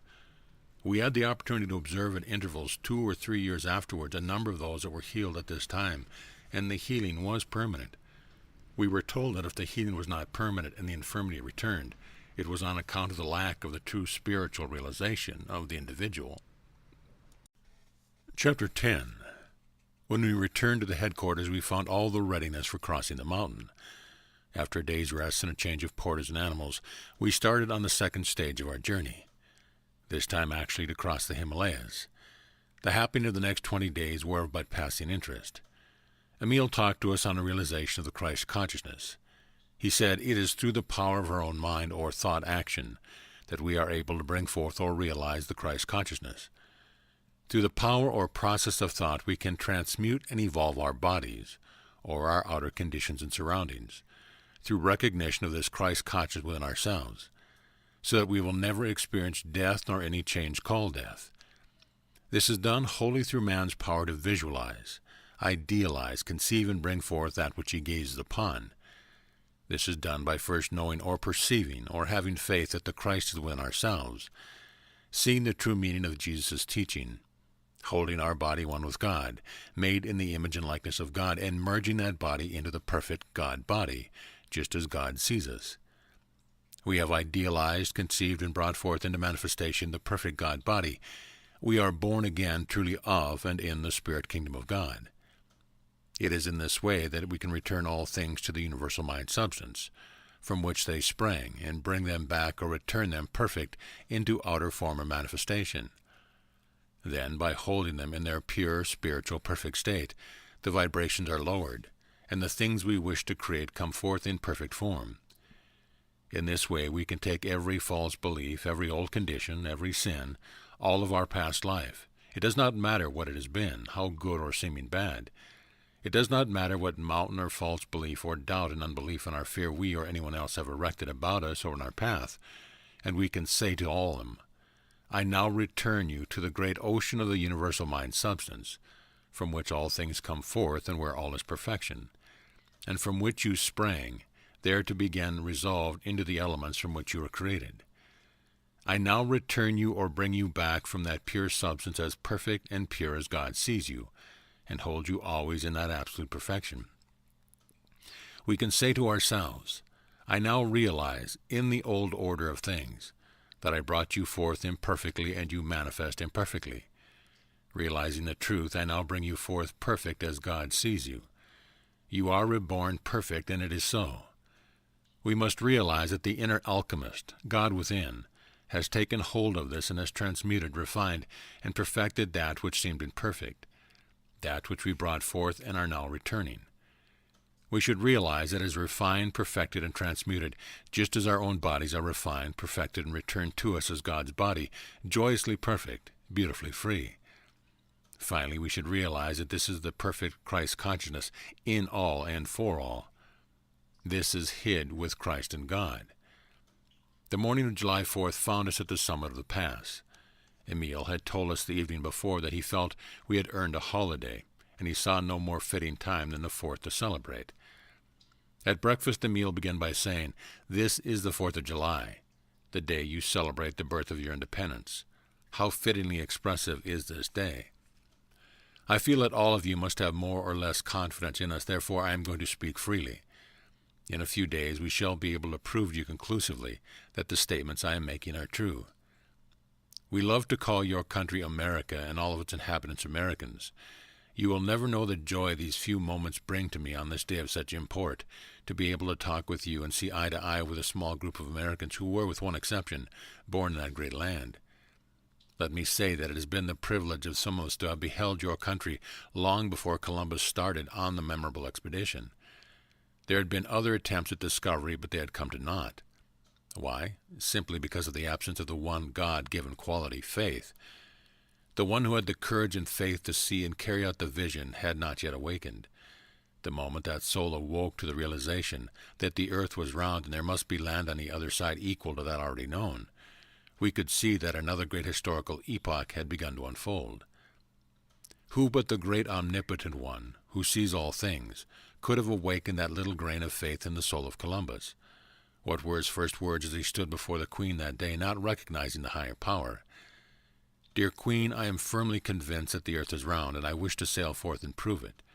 I do not know whether you recognize it, but these words were God-inspired, and Columbus was recognized as one who had determination to carry out what he undertook. Then the long sequence of events started to unfold, which was shown us years before, not in its entirety, but enough so that we had been able to follow. Of course, we dreamed of the almost unbelievable wonders to be accomplished and recorded in the seemingly short span of years that passed. But those of us that have been privileged to live through it now fully realize that far greater wonders are in store for your great nation. We feel that the time has come for your nation to awaken to its true spiritual import, and we wish to do all we can to help you to this realization. It appears that their interest in us was prompted by their great desire to have America accept the Christ consciousness and realize her possibilities. They know that her inception was truly spiritual, and through the fact she is destined to be a leader in the spiritual development of the world. Emil continued, Think of this made possible by the little seed of faith planted in the consciousness of one man they allowed to develop. What has happened? Can you realize it? Columbus in his day was thought to be an impractical dreamer. Are we not all coming to a place where we believe and know that the dreams of yesterday are but the realities of today? For who has accomplished anything who is not a so-called dreamer? In reality, were his visions dreams? Were they not ideals in the great universal mind, God, conceived in the soul of the one who brought them forth as great truth? Did he not set forth upon an uncharted sea, visioning clearly in his own consciousness a land beyond? Whether he saw the promise and prominence to be attained by the land, or even the name of America to be given to it, I do not know. In all probability that was left for those that followed to work out. The point is, was it not first a dream or vision? We already see some of the wonders unfold, but we can only visualize the wonders yet to follow as the result of that one vision. In this way we may recount the many visions that have helped us to make the world a better place in which to live. Is not this the way God manifests or expresses through all? The one that is already brought forth is the one that has the greater faith in God, either consciously or unconsciously. Think of that soul setting out upon what was then an uncharted sea, the hardships, the trials, and discouragement, with but one thought uppermost in mind, the goal. Then events led on and always up to the day when that little handful embarked on the Mayflower seeking freedom to worship God in their own way. Think of it, in their own way. Taken in the light of the Spirit and subsequent happenings, does the real truth come? Did they not build greater than they thought? Can you not see the hand of the great omnipotent one above it all? Then came the dark days when it seemed as though the first colonies would be snuffed out. But what God has set his hand to must triumph. Still later came the great day of the signing of the Declaration of Independence and choosing either God or oppressor. Who prevailed? Who must always prevail? Whether you realize it or not, the struggles of that little body of men in those memorable days, and the act of affixing their names to that document, is one of the greatest epics since that of the advent of Jesus into the world. Then came the strokes of the independence bell. Believe it or not, the first strokes of the bell were known to us as truly as if it had been standing beneath it. The bell magnified and sent out the vibrations that emanated from that little center until some day they will penetrate the deepest and darkest corners of the whole earth, and thus enlighten the darkest consciousness. Look at the trials and vicissitudes that led up to that event. Was not the great child born that day? See the great souls that dared to come forth to sponsor the child. Had they lost heart to see that what might have happened? They did not falter or lose heart. And what did happen? This greatest nation of all the earth is born. Her trials and tribulations since bespeak what? Are they not closely allied with the unfoldment of the great soul, Jesus of Nazareth? Cannot those that signed the Declaration of Independence that day be likened unto the wise men from the East, who saw the stars symbolizing the birth of the babe in the manger, the Christ consciousness in man? Did they not perceive the star just as truly as those of old? Calling to mind the words of that declaration, can you doubt that every word was God-inspired? Stop a moment and think. Is there a parallel in all history? Is there or was there ever a document like it from which it could have been copied? Is there any doubt that it came direct from the universal mind substance? Is there any doubt that it is a part of the great creative plan being brought into manifestation? Is there any doubt that it is a successive stage in the working out of the great plan? Is there any question that the watchword of e pluribus unum, one out of many, or unity out of diversity or multiplicity, was adopted during the successive stages of evolution of the Spirit of Truth? It certainly does not emanate mechanically from man's mortal mind. Then the emblematic phrase, "In God we trust," does not that show the most sanguine faith or trust in God, the Creator of all? Then the choice of the eagle, the bird which represents the highest aspiration, as the emblem. It shows that these men were deeply spiritual, or they builded better than they knew. Can you doubt for a moment that they were all guided by the whole of God's Spirit in creative action? Does it not bespeak that America is destined to be the guide of the whole world? Consider the history of your nation. There is not a parallel in the history of the nations of the whole earth.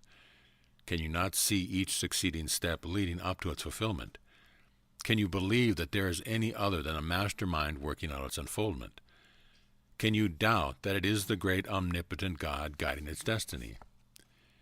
Just as the mustard seed, although it is among the smallest of seeds, has the faith to know that within itself it has the power to express the mustard plant, the greatest of all herbs. For when it is grown it becomes a tree, and the birds may come and lodge in the branch thereof. Just as a seed knows that within itself it has the power to express the greatest, So must we know that we have the power within ourselves to express the greatest. In giving this parable, it was the quality instead of the quantity of faith that Jesus referred to. If ye have faith as a grain of mustard seed, and that faith becomes knowing, ye shall say unto this mountain, Remove hence to yonder place, and it shall remove, and nothing shall be impossible unto it. Just so the frailest poppy seed and the mightiest banyan tree, the bulb, the plant, the tree seed, all know that they can express the greatest. Each has an exact picture or representation of what it must express. So must we have an exact picture within ourselves of what we desire to express. Then there must be an inner perfection waiting by hourly preparation, and this perfection will come forth. No flower ever birthed into full bloom without this perfecting inner urge. A moment before the bud was confined within the supple sense of self, but when this inner perfection is complete, the flower bursts forth beautifully. As the seed that falls into the ground must first give forth from self in order to grow, develop, and multiply, so must we first give forth from self to unfold. As the seed must first burst its shell in order to grow, so must we burst our shell in order to grow. So must we burst our shell of limitation to begin our growth. When this inner perfection is complete, we must come forth beautiful, the same as the flower. As with an individual, so with a nation. Can you not see that with the Christ consciousness fully developed in such a nation, whatever is undertaken by it or by its people must work out good for all? For the very root or heart of all government is the consciousness of these governed. Great mistakes have been made by your nation in the ongoing because you have not realized your spiritual import, and the vast majority are still deep in the material. I fully realize that great souls have guided the destiny of your nation. I also realize how little these great souls have been appreciated until they have passed on. The way has been jagged and bushy, a hard way, because man, in his limited concept thus far, let only the mortal concept build the way. See what wonders he has accomplished, but see what wonders could have been accomplished had the fuller, deeper spiritual meaning been understood and applied. In other words, had the Christ been placed at the helm of your ship of state, and could all have known the truth as Jesus did, that the Christ is in every man, and that all are one, what wonders would stand revealed today? I behold the same glory yet to be, as soon as the deep spiritual meaning of e pluribus unum is understood.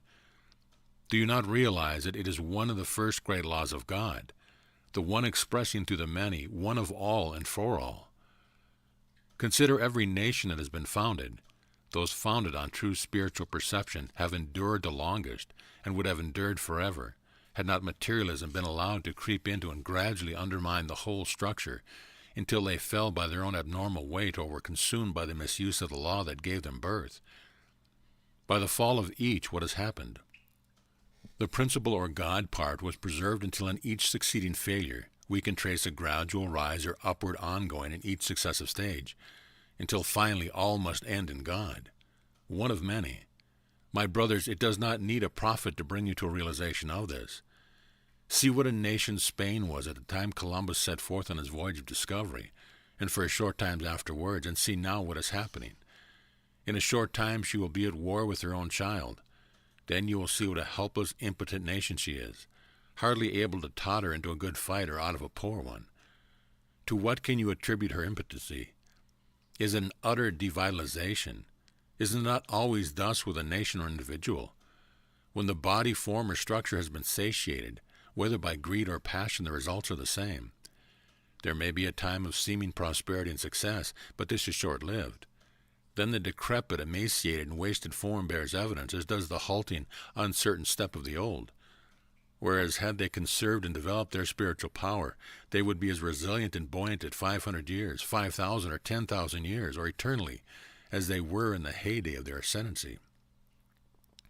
How we look forward to the age which is dawning, the age of crystal, the pure white light of dawn gradually breaking, and in a short space of time all will see the full blaze of glory of this approaching day. Then there will be no darkness, no limitation. Does not this suggest that there must be eternal progress? If not, all must return to that from which it sprang, the universal substance. All must progress or go back. There is no halfway point, no stopping place. When your nation does recognize its truest state or mission, and join hands with spirit and expresses as God wishes it to express, or lets the Spirit unfold from within.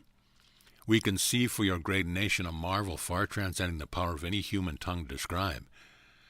There is no question but that it took the great strong beak and talons of the eagle to hold your nation together during its development.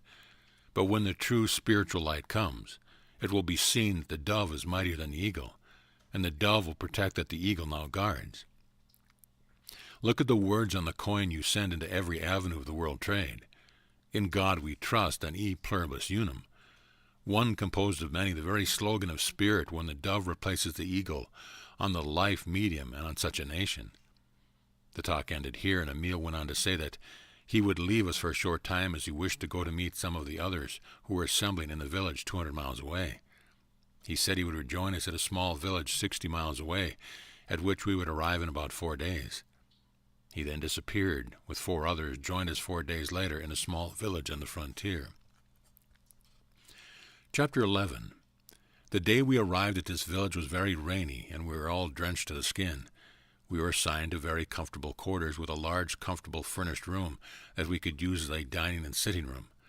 This room was exceedingly warm and cheery, and one of our party asked where the heat came from.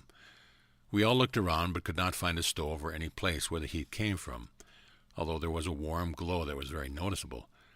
We wondered at this, but did not say much, as we were becoming accustomed to surprises, and were quite certain that all would be made plain later on. We had just seated ourselves at the dinner table when Emil and the 4 came in. We did not know where they came from. They all appeared at one end of the room simultaneously, and at the end of the room where there were no openings. They appeared there without any noise or display, and walked quietly to the table, where Emil introduced the others. Then they sat down as though perfectly at home. Before we realized the table was filled with good things to eat, but no meat. These people do not eat meat, nor anything that has had conscious life. After the meal was finished and we were sitting around the table, one of our party asked how the room was warmed. Emil said, "The warmth that you feel in this room comes from a force that we are all able to contact and use. This force or power is higher than any of your mechanical force or power, but can be contacted by man and used as light, heat, and power, even to the driving of all mechanical appliances. It is what we call a universal force. If you were to contact and use this force, you would call it perpetual motion. We call it universal power, God power, supplied by the Father to work for all his children. It will turn and move every mechanical device, furnish transportation without the consumption of fuel in any way, and will also furnish light and heat. It is everywhere present without money or price, and can be contacted and used by all." One of our party asked if the food had been prepared by this force.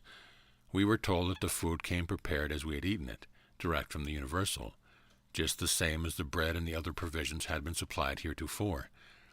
We were then invited by Emil to accompany the group to their home, about 200 miles distant, where we would meet Emil's mother. He went on to say, "My mother is one who has so perfected her body that she was able to take it with her and go on and receive the highest teachings.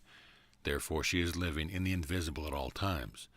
She is doing this from choice as she wishes to receive the highest, and by receiving the highest teaching she is able to greatly assist us.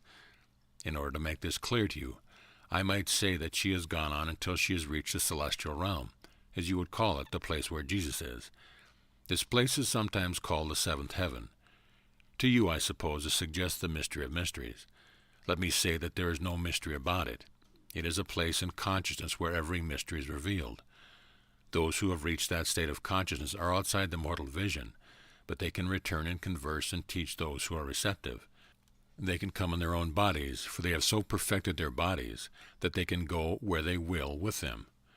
They are able to return to earth without reincarnation. Those who have passed through death are obliged to be reincarnated in order to return to earth with a body. This body was given to us as a spiritual, perfect body, and we must so see and keep the body in order to retain it. Those who have left the body and have gone on in spirit now realize that they must again take up a body and go on and perfect it. It was arranged before leaving the table that evening that the party should divide into 5 groups, each group in charge of one of the 5 that had appeared in the room and taken dinner with us.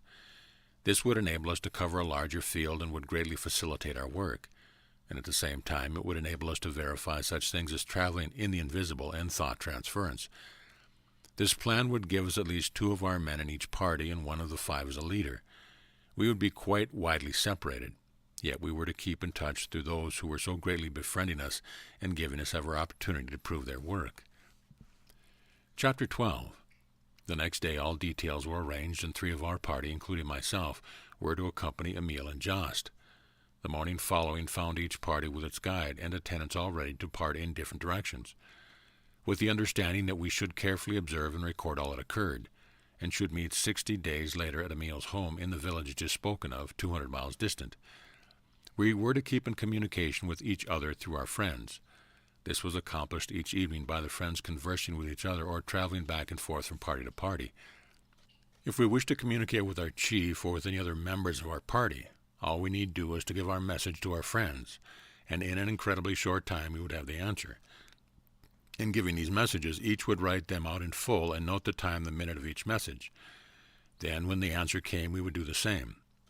When we came together, we compared notes and found that all notes corresponded. Aside from this, our friends would travel from one camp to another and converse with us. We kept accurate records of these appearances and disappearances. Also, we noted the time, the place, and the conversations, and all checked fully when we compared notes later. At times after this, we were widely separated. One party would be in Persia, one in China, one in Tibet, one in Mongolia, and one in India, always accompanied by our friends. At times they traveled in the invisible, as we called it, distances as great as 1,000 miles, and kept us informed as to the happening and progress in each camp. The destination of the party to which I was assigned proved to be a small village to the southwest, located on an elevated plateau well up in the foothills of the Himalayas, and about 80 miles from our starting point. We did not take any provisions for the trip, but we were amply provided for all times, and had very comfortable quarters. We arrived at our destination early in the afternoon on the 5th day, were greeted by a delegation of villagers and shown to comfortable quarters. We noted the villagers treated Emil and Jost with the utmost reverence. We were told that Emil had never visited the village, but that Jost had been there before. The occasion of his first visit was in response to a call for help to rescue 3 villagers from the fierce snowmen that inhabited some of the wildest parts of the Himalayas. This present visit was in response to a similar call, and also to minister to the sick who could not leave the village. These so-called snowmen are outcasts and renegades who have lived in the snow and ice regions of the mountains until they had developed a tribe that is able to live in the mountain fastness without contacts with any form of civilization. Though not numerous, they are very fierce and warlike, and at times capture and torture those who are unfortunate enough to fall in their hands. It proved that 4 of the villagers had been captured by these wild snowmen. The villagers, being at their wits' end to know what to do, had sent out a message to get in touch with Jost, and he had come to the rescue, bringing Emil and us along. Of course, we were all excited, thinking we were to get sight of these wild people, whom we had heard of but supposed did not exist. We at first believed that a rescue party would be organized, and we would be allowed to join. But these hopes were shattered when Emil announced that he and Jost would go alone, and that they would go immediately. In a few moments they disappeared and did not return until the second evening, with the 4 captives, who told weird tales of their adventure and the strange people that had captured them. It seems that these strange snow people go entirely naked, and their bodies have become covered with hair like that of a wild animal, and that they can withstand the intense cold of the mountain altitudes. They are said to move about the ground very swiftly. In fact, it is claimed that they are able to pursue and capture the wild animals that live in the region that they inhabit. These wild people call the masters the men from the sun, and when the masters go among them for the prisoners, they do not resist. We were also told that the masters had made a number of attempts to reach these wild people, but these attempts had come to naught because of the fear in which these people held them. It is said that if the masters do go among them, the snowmen will not eat or sleep, but stay in the open night and day, so great is their fear. These people had lost all contact with civilization, even forgetting that they had ever contacted other races, or that they are the descendants from them. So far have they separated themselves from others. We were able to get Emil and Jost to say but a little about this strange wild tribe, nor could we influence them to take us to them. When we questioned, the only comment was, "They are God's children, the same as we are, only they have lived so long in hatred and fear of their fellow men, and they have so developed the hatred and fear faculty that they have isolated themselves from their fellow men to such an extent that they have completely forgotten their descendants of the human family, and think themselves the wild creatures they appear to be. They have gone on in this way until they have even lost the instincts of the wild creature, for the wild creature knows by instinct when a human being loves it, and it will respond to that love. All we can say is that man brings forth that which he gazes upon, and separates himself from God and man, and in this way he can go lower than the animal. It would serve no purpose to take you among them. It would instead harm those people. We are in hope some day to find someone among them who will be receptive to our teaching, and in this way reach them all. We were told that if we wished to make their attempt to see these strange people on our own initiative, we were at liberty to do so, that the masters could no doubt protect us from any harm, and if we should be taken prisoner, they could in all probability secure our release. We found that evening we were scheduled to leave the next day for a very ancient temple about 35 miles from the village, where we were then stopping. My two companions decided they would forego seeing the temple and try to get a closer view of the wild men. They attempted to influence the two of the villagers to go with them, but in this they met flat refusal, for none of the villagers would leave the village so long as they thought the wild men were around. My friend decided to attempt it alone, so after receiving instructions from Emil and Jost as to the trail and general direction, they strapped on their sidearms and made ready to start. Before they left, Emil and Jost had exacted a promise from them that they would shoot to kill only as a last resort. They may shoot to frighten as much as they pleased, but they must give their word that if they killed it, it would be the last extremity. I was surprised that we had even a Colt .45 with us, as we had not carried firearms about us. I had discarded mine long ago and did not know where they were. It so happened that one of the coolies that helped us to look after our wants had put 2 pistols in the luggage, and that they had not been removed. Chapter 13. Emil, Jost, and I started out later the day to go to the temple and arrived there the next day at 5:30 in the evening. We found 2 elderly men in charge, and I was made comfortable for the night. The temple is located on a high mountain peak, is built on a rough stone, and is said to be over 12,000 years old. It is in a perfect state of preservation and repair. It is one of the first temples erected by the Siddha teachers, and was erected by them as a place where they could go and have perfect silence. The site could not have been better chosen. It is on the highest peak in that part of the mountains. The elevation above sea level is 10,900 feet, and it is over 5,000 feet above the valley floor. The last 7 miles, it seemed to me, the trail was straight up. At times it led over poles that were supported by ropes fastened to boulders above, then thrown over the cliffside, and these supported the poles that served as a trail. As we walked over these poles, I realized that we were at least 600 feet in the air. At other times, we were obliged to climb pole ladders supported by ropes from above. The last ascent was perpendicular for about 300 feet, and was accomplished wholly by pole ladders. When we arrived, I felt as if I were on top of the world. We were up before the sun the next morning, and when I stepped out on the roof of that temple, I forgot all about the ascent of the night before. The temple was so situated at the edge of the bluff that, when you looked out, you could see nothing for 3,000 feet below, and it seemed as if the whole temple were suspended in midair. I had considerable difficulty in persuading myself to believe otherwise. In the distance we would see 3 mountains upon which I was told temples similar to this were located, but they were so distant I could not make out the temple with my field glasses.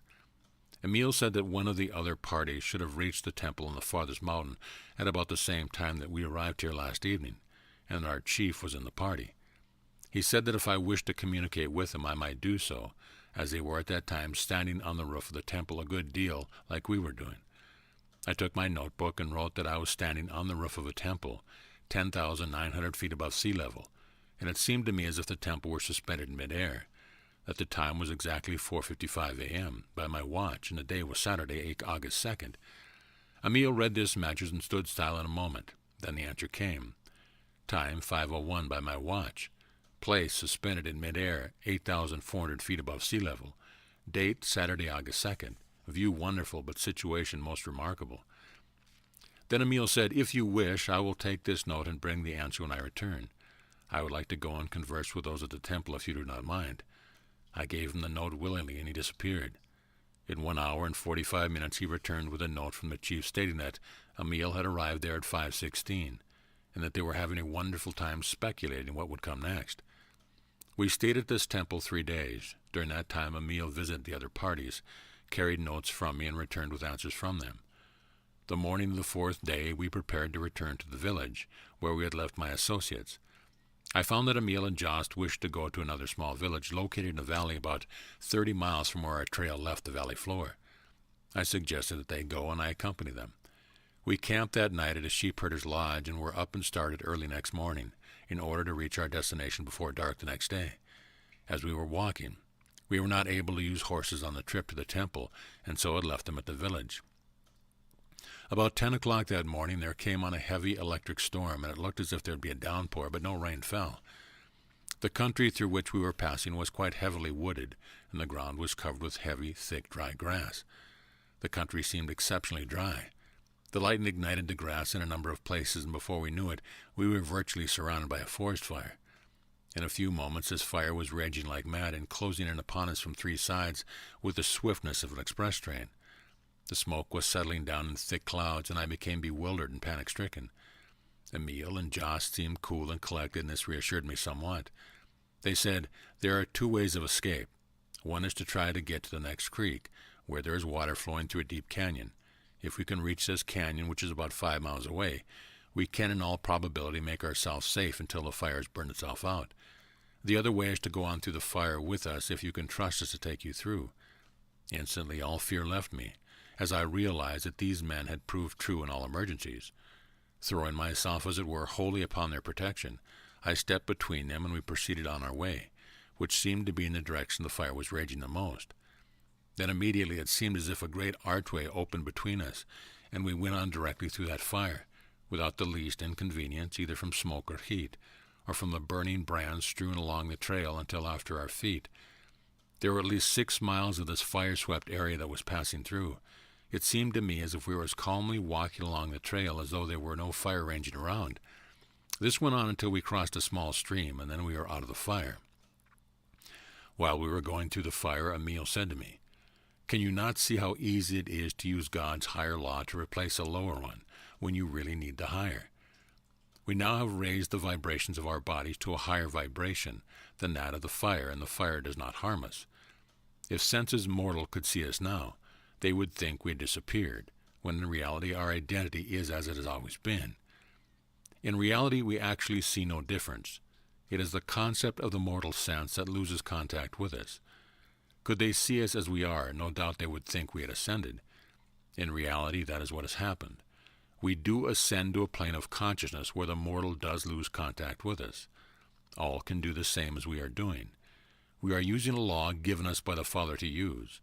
We are able to use this law to convey our bodies through any space. This is the law we are using when you see us appear and disappear, or you call it annihilate space. We simply overcome difficulties by raising our consciousness above them, and in this way we are able to overcome or to come up over all limitations that man in mortal consciousness has placed upon himself. To me it had seemed as if we were going over the ground with our feet just touching it. When we were safe across the stream out of the fire, my first impression was that I had awakened from a deep sleep and had dreamed this. But I gradually awoke to the realization of it all, and the real meaning of it began to dawn upon my consciousness. We found a shady place on the bank of the stream, ate our lunch, and rested for an hour, then went on to that village. Chapter 14. This village proved very interesting, as there are certain well-preserved records that, translated, appear to be conclusive evidence that John the Baptist resided in the village for about 5 years. We were afterwards to see records and have them translated, which seemed to prove conclusively that he resided in this country for about 12 years. We were later on shown records that would seem to prove that John the Baptist sojourned with these people through Tibet, China, Persia, and India for about 20 years. In fact, we felt that we were about to follow almost the same route he followed by the records left and preserved.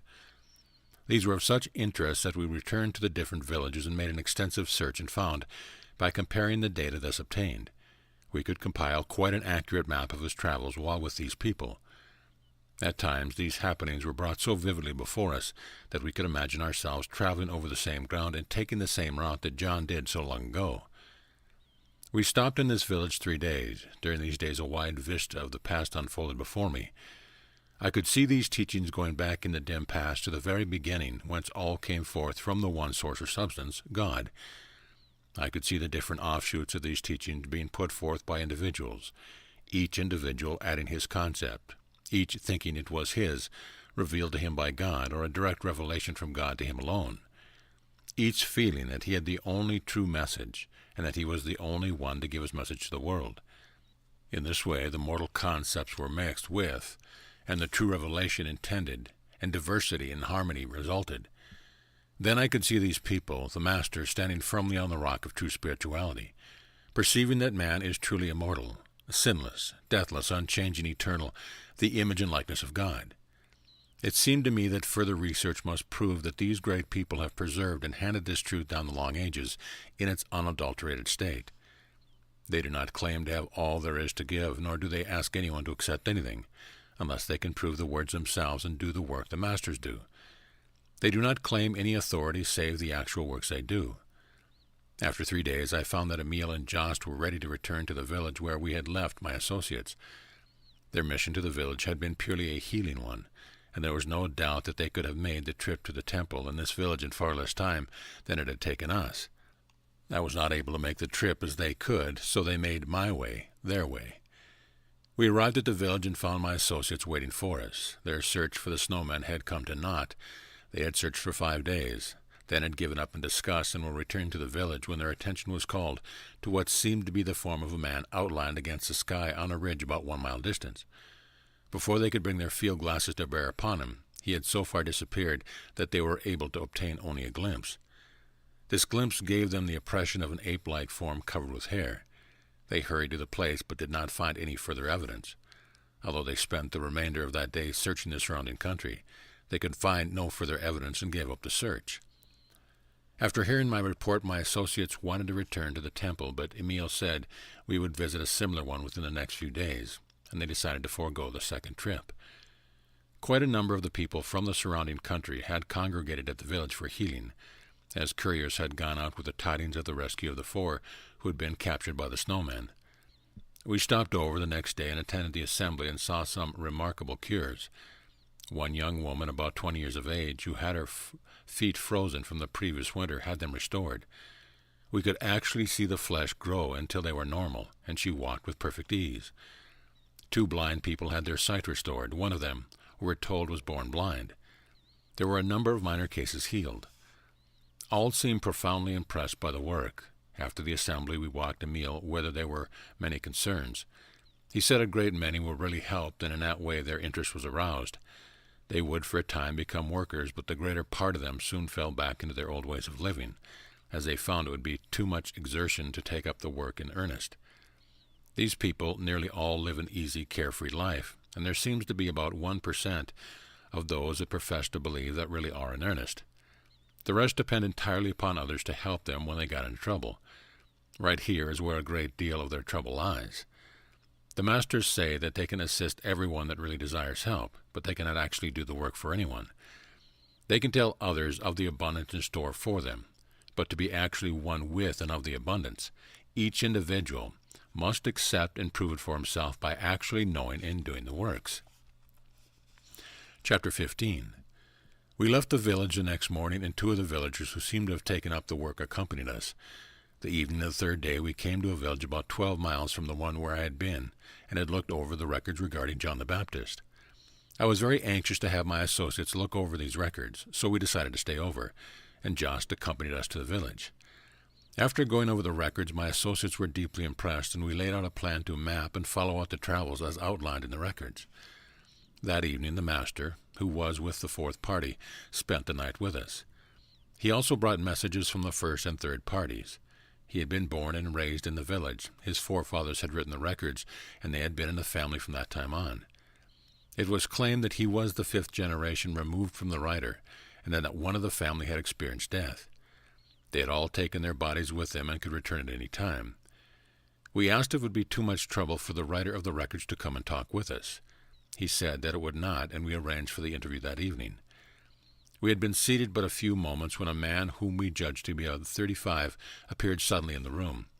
He was introduced to us, and we all shook hands with him. We were all spellbound at his appearance, for we had imagined that he would be very old.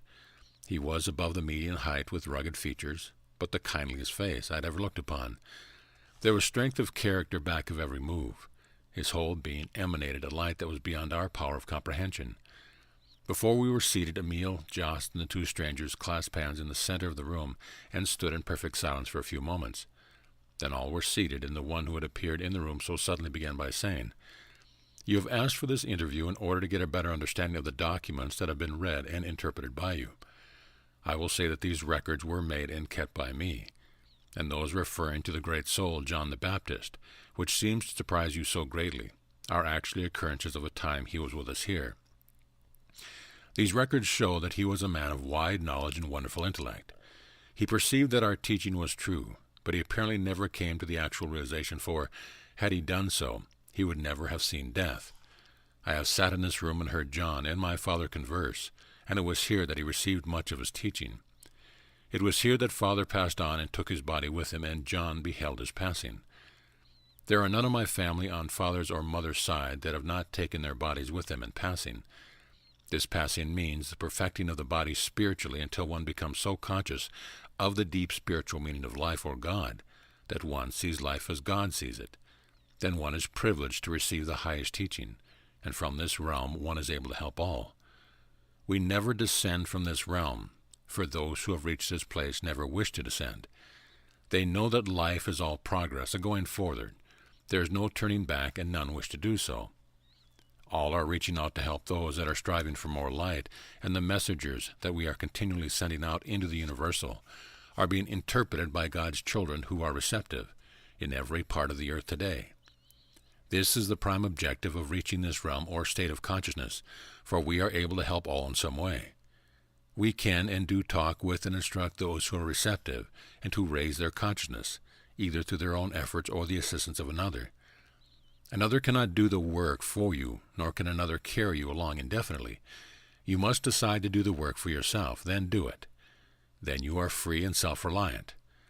When all come into the consciousness, as Jesus did, that the body is a spiritual body and indestructible, and hold themselves in this consciousness, then we shall be able to communicate with all and give out the teaching we have received to a greater number. We are privileged to know that all can accomplish all that we have accomplished, and thereby solve every problem of life, and that which has been looked upon as difficult and mysterious will be found simple. I do not seem any different to you from any other man that you meet every day. Neither do I see any difference in you. We said we thought we could see something far finer in him. He answered, "That is only the mortal as compared with the immortal of man. If you would only look for the God quality and not make any comparison, you would see every human being as you see me. Or by looking for the Christ in every face, you would bring forth that Christ or God quality in all. We make no comparisons. We see only the Christ or God quality in all at all times, and in that way we are out of your vision. We see perfection or have perfect vision, while you see imperfection or have imperfect vision. Until you are in contact with someone who is able to instruct you, until you can raise your consciousness where you can see, and converse with us as you are doing now, our teaching seems only inspirational in nature. It is not inspiration when we are conversing or attempting to converse with one. This is only in the nature of instruction, leading to the point where the true inspiration can be received. It is inspiration only when it comes direct from God, and you let God express through you. Then you are with us. The ideal image of the flower in minutest detail is within the seed and must expand, multiply, unfold, and be wrought into the perfect flower by hourly preparation. Within this inner image is complete in minutest detail. The flower comes forth beautiful.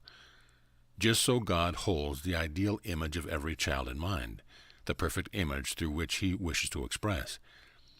We can get more out of this ideal way of expression than the flower does, if we will but let God express through us in the ideal way. He has conceived for us. It is only when we take things into our own hands that the problems and difficulties begin. This is not for one or a few, this is for all. It has been shown us that we are not different from you. It is a difference in understanding, and that is all.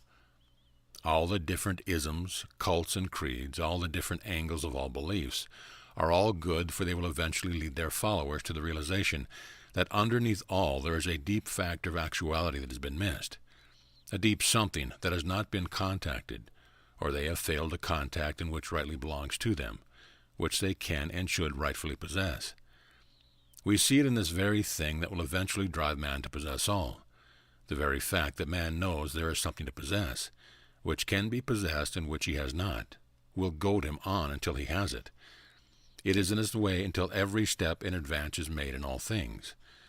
The idea is first pressed out from God's into man's consciousness, and he sees there is something ahead if he will but go on. Here man usually blunders and fails to recognize the source from which the idea came, but thinks that it came wholly from within himself. He gets away from God, and instead of letting God express through him, the perfection of God sees for him. He goes on and expresses in his own way and brings forth imperfectly the thing which should be perfectly wrought or manifest. If he should but realize that every idea is a direct, perfect expression from God, and as soon as this idea comes to him, he would immediately make it his ideal to be expressed from God, then take his mortal hands off and let God express through him the perfect way. This ideal would come forth perfect. Here we must realize that God is above the mortal, and the mortal cannot help in any way. In this way, man would learn in a short time to express perfection. The one great thing man must learn is to get forever through and out of the psychic or mind forces and express directly from God. For all psychic forces are created wholly by man, and they are likely to mislead. Chapter 16. Here the talk ended with the understanding that we all should meet at breakfast. We were up early next morning and ready for breakfast at 6:30. As we left our lodging, we met our friends going in the same direction, walking along and conversing the same as ordinary mortals. They greeted us, and we voiced our surprise at meeting them in this way. The reply was, "We are only men the same as you. Why do you persist in looking upon us as different? We are in no way different from you. We have only devoted our God-given powers to a greater extent than you." We then asked, "Why can we not do the works that we have seen you do?" They answered, "Why do not all who contact follow on and do the work? We cannot and do not wish to force our way upon anyone. All are free to live and go the ways that they wish to go. We try only to show the easy and simple way, the way we have tried and found very satisfactory." We went to breakfast, and conversation drifted into the ordinary everyday occurrence. I became lost in wonder. Here were 4 men sitting opposite us at the table. There was one that had lived upon this earth about 1,000 years. He had so perfected his body that he was able to take it with him wherever he desired. His body still retained the buoyancy and youth of a man of 35, and this perfection had been completed about 2,000 years. Next to him sat a man that was a 5th in line, a regular descendant of the family first mentioned. The second had lived upon this earth for more than 700 years, and his body did not appear a day over 40.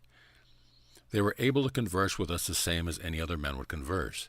There was Emil, who had lived for over 500 years and appeared to be about 40, and Jost, who had about 40 and appeared to be about that age.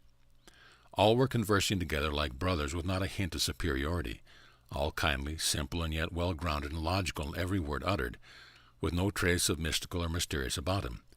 Just plain human beings in daily intercourse with each other. Still, I could scarcely believe that it was not all a dream.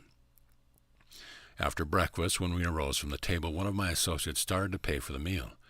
Emil said, "You are our guests here," and held out to the lady in attendance what we thought was an empty hand. But when we looked a second time, there was just the amount of money necessary to pay the bill. We found that our friends did not carry money with them. Neither did they depend on others for their supply. When money was needed, it was right at hand, created from the universal.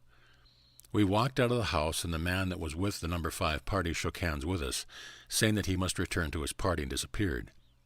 We made a note of the time of his disappearance, and afterwards found that he appeared with his party within 10 minutes after he had left us. We spent the day with Emil, Jost, and our friend of the records, as we called him, in wandering over the village and the countryside. Our friend recounted in detail many instances which had happened in the time of John's sojourn of 12 years in the village. In fact, so vividly were these instances brought to our mind that it seemed as if we were back in the dim past, walking and talking with this great soul, who to us before this had seemed but a mystical character, conjured by the minds of those who wished to mystify. From that day on, John the Baptist has been a real, living character. So real to me it seems as if I can now actually see him walking the streets of the village and countryside, and receiving the instruction of those great souls about him, the same as we walked the streets of the village and countryside that day, yet not able to grasp the fundamental truth of it all. After trampling all day, listening to the most interesting historical occurrences, and hearing records read and translated on the very spot where the incident took place thousands of years before. We returned to the village just before dark, thoroughly tired. The 3 friends who were with us and had walked every step of the way as we had walked were not showing the least sign of fatigue or weariness. Whereas we were begrimed, dust-laden, and perspiring, they were cool and at ease. Their garments were as white and fresh and spotless as when we started out in the morning. We had noted during all our journeys with these people that none of their clothing became soiled. We had remarked about this great many times, but never received a reply until this evening, when in answer to a remark made, our friend of the record said, "This may seem remarkable to you, but it seems far more remarkable to us that one speck of God's created substance adheres to another of God's creations, where it is not wanted and where it does not belong. With the right concept, this could not happen, for no part of God's substance can be misplaced or placed where it is not wanted." Then in an instant we realized that our clothing and bodies were as clean as theirs were. The transformation, for what it was a transformation, had taken place instantly to all 3 alike while we stood there. All fatigue left us, and we were as refreshed as though we had arisen from bed and had our morning bath. Here was the answer to all our questions. I believe we retired that night with the deepest feeling of peace we had experienced at any time, thus far throughout our sojourn with these people. And our feeling of awe was fast giving place to the deepest love for these simple, kindly hearts that were doing so much for the benefit of mankind, or their brothers as they called them. We began to look upon them as brothers. They took no credit upon themselves, saying it was God expressing through them, "Of myself I can do nothing. The Father that dwelleth within me, he doeth the work." Chapter 17. We were up the next morning with every faculty alert with interest and wonder for what day would reveal. We had begun to look upon each day as a revelation of unfoldment in itself, and felt that we were beginning to realize the deep meaning of the things we were experiencing. While at breakfast that morning, we were told that we would go to a village higher up in the mountains, and from that place we would visit a temple that was located on one of the mountains that I had seen while standing on the roof of the temple already described. We were told we would only be able to use our horses for 15 miles on the journey, and that 2 of the villagers would go with us that far, and would take the horses to another village farther on and care for them until we arrived. We turned our horses over to the 2 villagers at the appointed place, started to climb to the village up the narrow mountain trail, which at times proved to be steps hewn from the rock. We camped that night at a lodge located on the crest of a point about midway between the place where we left the horses and the village of our destination. The keeper of the lodge was fat, old, and jolly. In fact, he was so plump and round that he seemed to roll rather than walk, and we could scarcely tell he had eyes. As soon as he recognized Emil, he began asking for healing, saying, as we were told afterward, that if he did not get help, he would surely die. We were told that he and his forefathers had kept this lodge and served the public for hundreds of years, and that he had been in charge for about 70 years. About the time he took over the lodge, he was healed of what was called an inherited disease and supposed to be incurable. He had become a very active worker for about 2 years, then gradually had lost interest and began to depend upon others to help him out of his difficulties. This had gone on for about 20 years, and he had seemed to prosper, seeming to enjoy the best of health, when suddenly he dropped back in his old ways, from which he would not make the necessary effort to arouse himself from his lethargy. We found that his case was only a fair example of thousands of others. These people live simply and easily, and anything that requires an effort becomes a burden to them very quickly. They soon lose interest, and their prayer for help becomes a mechanical sound instead of something uttered with deep meaning or desire. We were up and on our way early the next morning, and 4 o'clock in the afternoon found us at the village, with the temple of our destination perched on the rocky pinnacle almost overhead. In fact, so steep were the walls that the only means of approach was by a basket attached to a rope and let down on a pulley supported by a wooden beam made fast into the rock. One end of the rope was attached to a windlass, and the other was passed over the pulley and fastened to the basket being let down and pulled up in this manner. The windlass was located in a little room hewn from a solid rock of the ledge that was jutted out so that it overhung the rocky walls below. The wooden derrick to which the pulley was attached swung out so that the rope and the basket just cleared the ledge, making it possible to haul the load up from below until it cleared.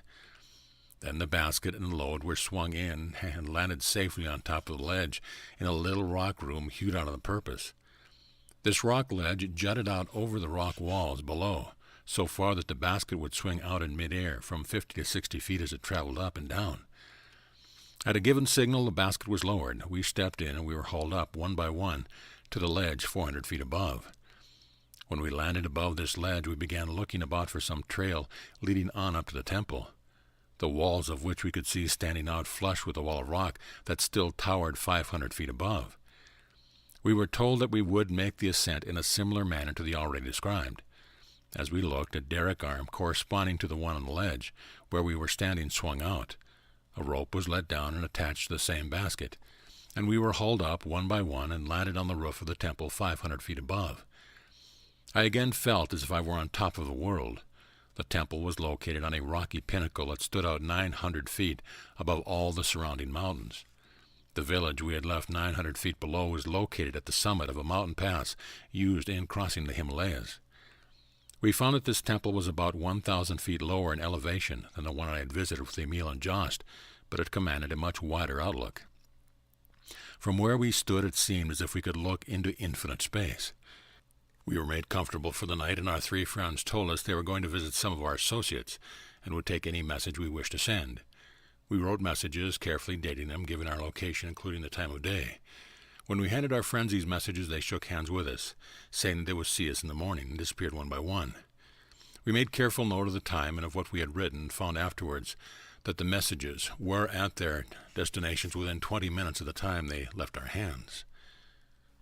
After eating a hearty supper served by the attendants, we retired for the night, but not to sleep, for our experience was beginning to make a deep impression upon us.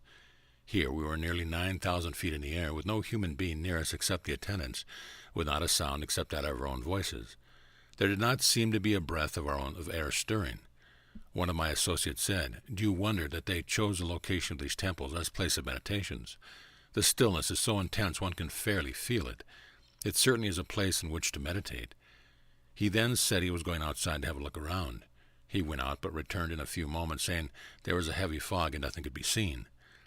My two associates were soon asleep, but I could not sleep, so I arose, dressed, and went out to the roof of the temple, sat down with my feet hanging over the wall.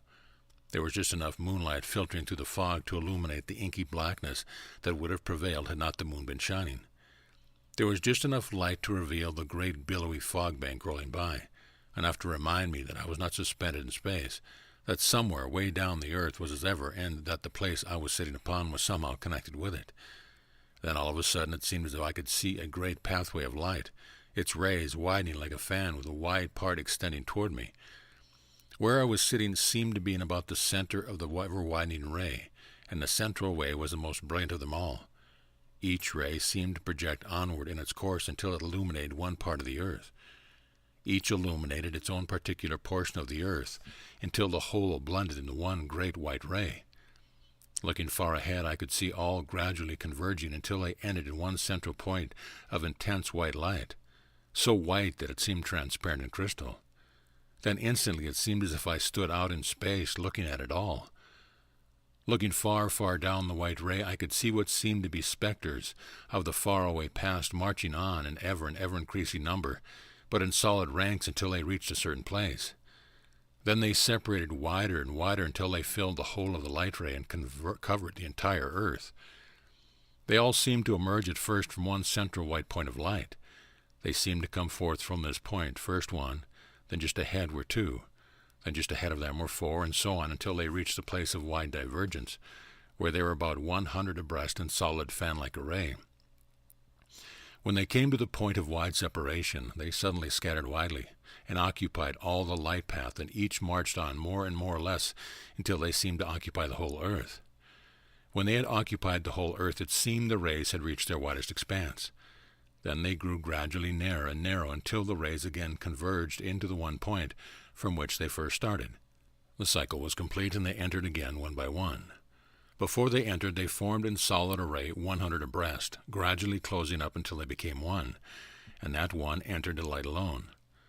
I suddenly aroused myself, and thinking that this was rather an unsafe place to be dreaming, I went in and retired. Chapter 18. We had asked one of the attendants to call us at the first sign of daybreak, and almost before I knew it, there came a rap at the door. We all bounded out of bed, so eager were we to see the first break of day from our lofty perch. We were dressed in no time and went rushing out on the roof like three eager schoolboys. In fact, the noise we made so startled the attendants that they rushed up to see if we were really in our right minds. I suspect the noise the three of us made was more noise than had ever disturbed the peaceful quiet of the old temple since the days it was built, and this we learned was more than 10,000 years ago. In fact, it was so old that it looked a part of the rock upon which it rested. When we arrived on the roof, there was no need to ask for quiet. One look, and my two associates' eyes and mouths went wide open. I suspect, had anyone looked at mine, they would have seen the same.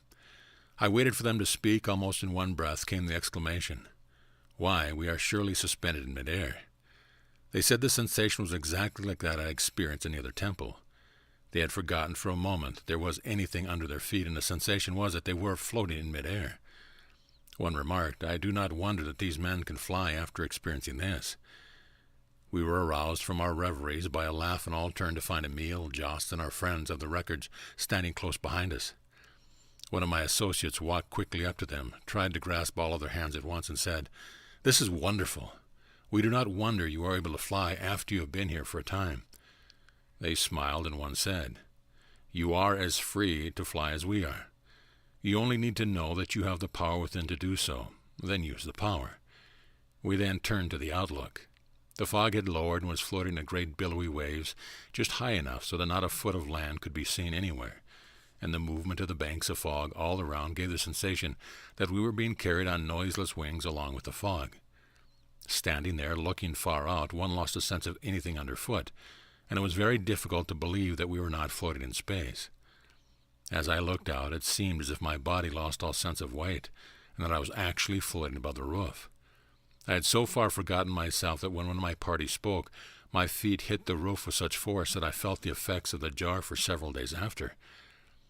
At breakfast the morning we decided to stay over for 3 days, as we expected to visit only one other place of interest before going on to the appointed meeting place. Upon reading the messages Emile had brought, we learned that our chief's party had visited this temple only 3 days before. After breakfast we went out and found the fog gradually clearing. We watched it until it cleared entirely and the sun came up. We could see the little village nestling close under the cliff and the valley far below.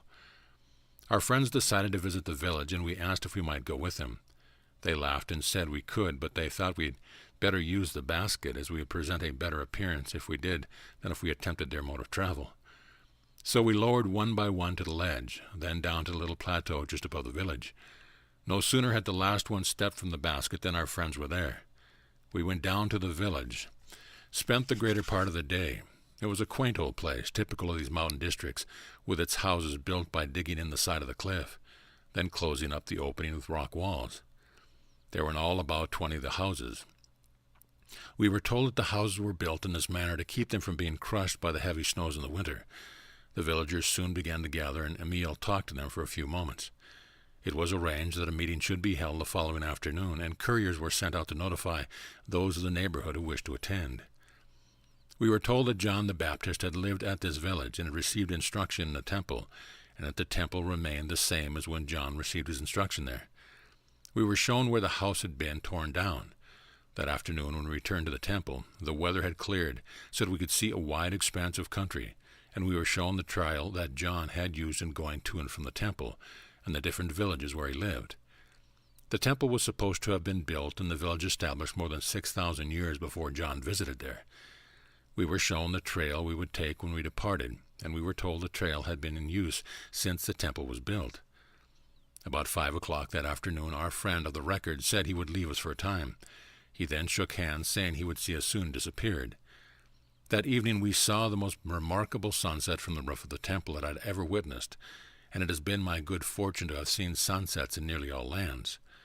As evening advanced, a light haze was gathering over a low range of mountains that bordered a wide expanse of tablelands which you could look down upon. When the sun reached this rim, we were seemingly so far above it that it appeared as if we were looking down directly upon a sea of molten gold. Then came the afterglow, and every mountain peak appeared to be aflame.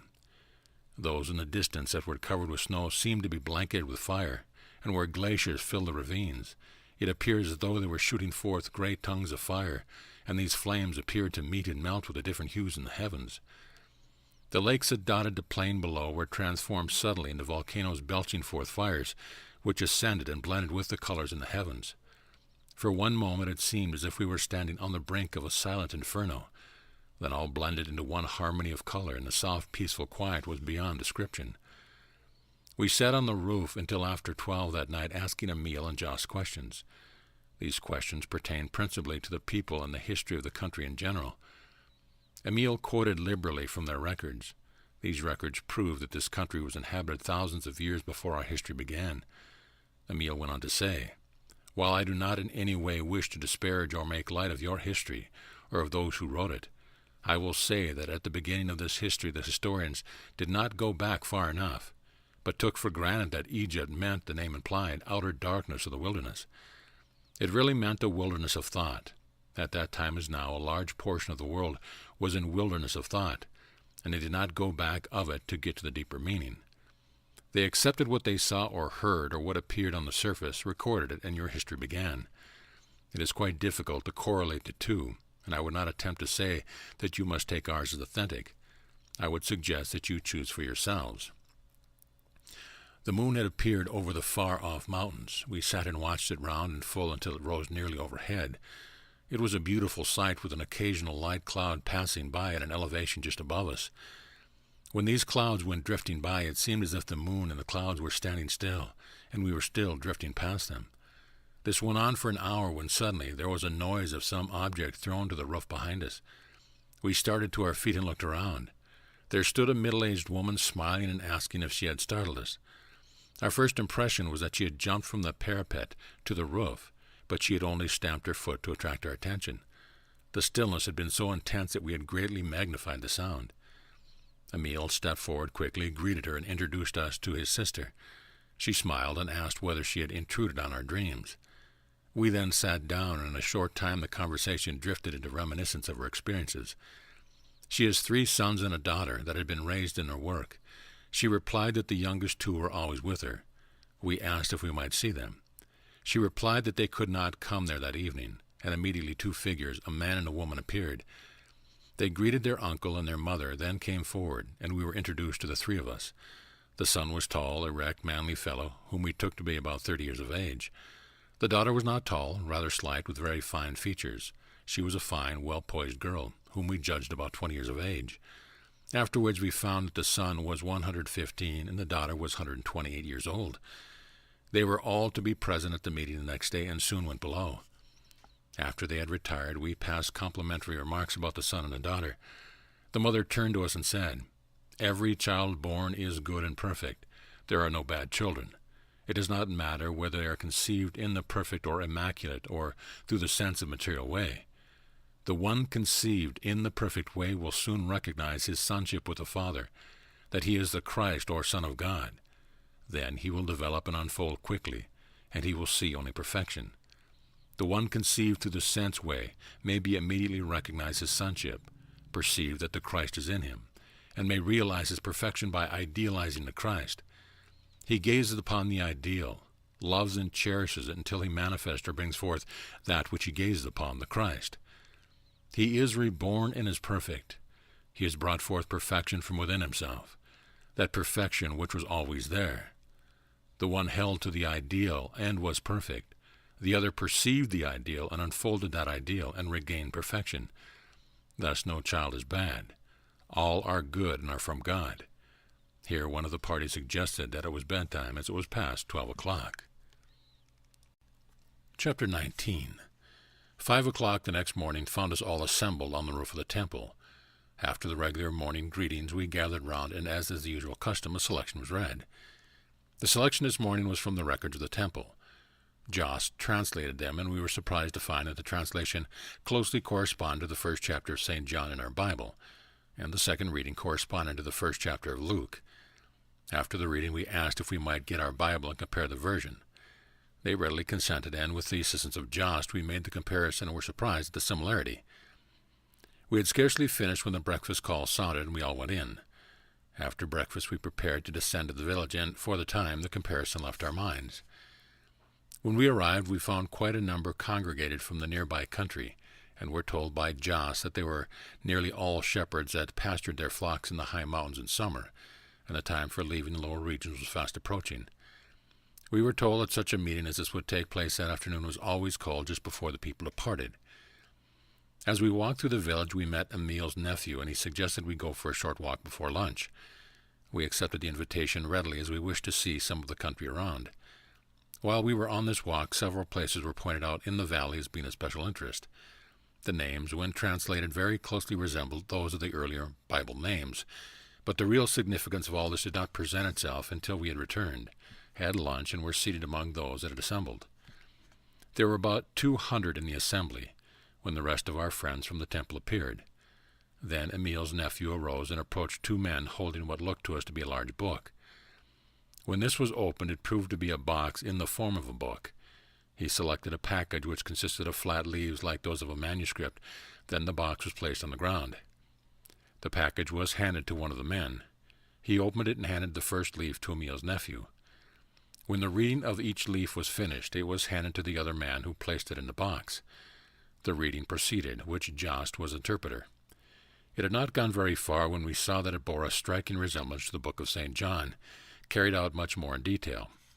Then followed one similar to that of Luke, then one similar to that of Mark, and the final one was like that of Matthew. After the reading, the people collected in little groups, and we, with Jost, sought Emil, for we were curious to know the meaning of it all. We were told that these records were read each year at the meeting, and that this place was the center of the country, where these scenes were enacted long years ago. We remarked the similarity of these happenings with those chronicled in our Bible, and were told that there was no question, but that some of the earlier scenes as chronicled in our Bible were taken from these records, but those happenings of a later date, such as the crucifixion, took place elsewhere, the whole reaching its climax in the birth and life of Christ. The foremost thought of it all was the search for the Christ in man, and to show those who had wandered away from the ideal that the Christ lived in them as he always had. Emil went on to say it does not matter where the scenes were enacted. It is the underlying spiritual significance which we wish to perpetuate. We spent the balance of the afternoon and the next day making comparisons and taking notes. Space will not permit the inclusions here of these notes and comparisons, but the spiritual meanings will be understood by reading the chapters mentioned above. We found that the father of Emil's nephew, who read the records to us, was born in the village, and was a direct descendant of John, and that it was the custom for some member of the family to come to this place at this time and read those records. The temple above us was the one where Zacharias and John both had worshipped. We found that our friends wished to be on their way, so it was arranged that Jost would stay with us and the others would go on. We finished with the records the next day, then left the temple early the morning after. Although the hour was early, nearly all the villagers were up to bid us Godspeed. Chapter 20. The next 5 days our trail led us through the country that John had traveled. The 5th day brought us to the village where our horses were waiting for us. Here Emil met us, and from this time on the traveling was comparatively easy to the village where Emil lived. As we neared this village, we could see that the country was more thickly populated, and the roads and trails were far better than any we had traveled. Our way led along the fertile valley, and we were following this valley to what appeared to be a level plateau. We noticed that the valley was gradually getting narrow as we went on, and the last of the walls came in so close on each side of the stream that they formed a canyon. About 4 o'clock of the day we reached the village, we came suddenly to a perpendicular bluff over which the stream fell in a drop of about 300 feet. The road led to a level place at the foot of the cliff near the falls. We found that there was an opening cut in the sandstone on an angle of 45 degrees to the plateau above, and steps had been hewn in the floor of the uprise, so that the ascent was an easy one. Great stone doors had been so arranged so that they could be closed into the opening at the foot of the cliff, thus presenting a formidable barrier to an intruding foe. When we reached the plateau above, we found the stairway up the incline was the only means of egress or ingress that the creek afforded. At one time there had been 3 means of access, but the walls that surround the village had now been rebuilt in such a way as to bar all possible access. A great many houses in the village were built, so that one will be formed a part of the wall that surrounded the village. We noted that when the houses formed part of the wall, these houses were usually 3 stories high, and there were no openings for windows in the wall until the 3rd story was reached. At every opening a balcony was built large enough for 2 or 3 people to stand upon comfortably. These, we judged, were arranged so that a lookout could be kept at all times. We were told the district was once inhabited by a native tribe that isolated themselves from the others until as a tribe they disappeared, a few having been assimilated by the other tribes. This was Emil's home, and the place where we were to meet the members of our party, who had divided into small groups in order to cover more territory. Upon inquiry, we found we were the first to arrive, and that the others would be in the next day. We were assigned to one of the houses built into the wall of the village. The windows on the third story looked out over the rugged mountainside country to the south.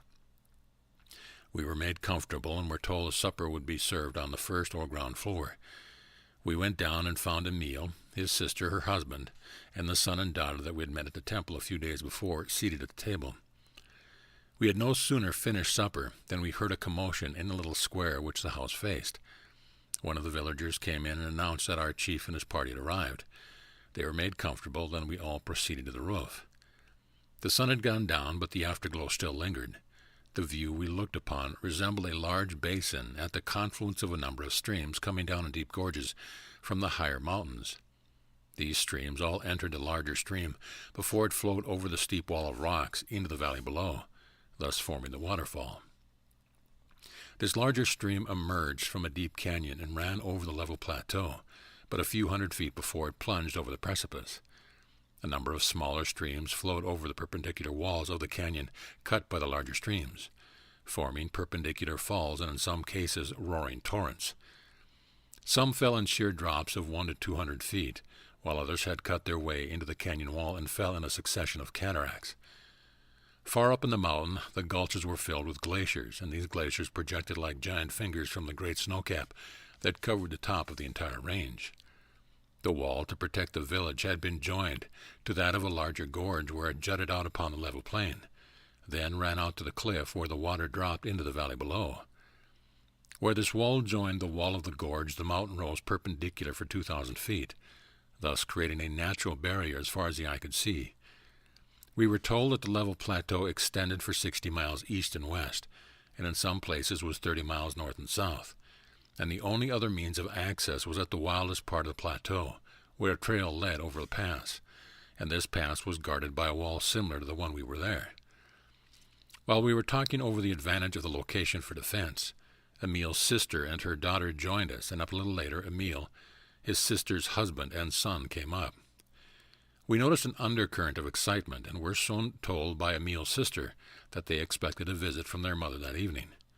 She said, "We are so happy that we can hardly contain ourselves, for we do love Mother so.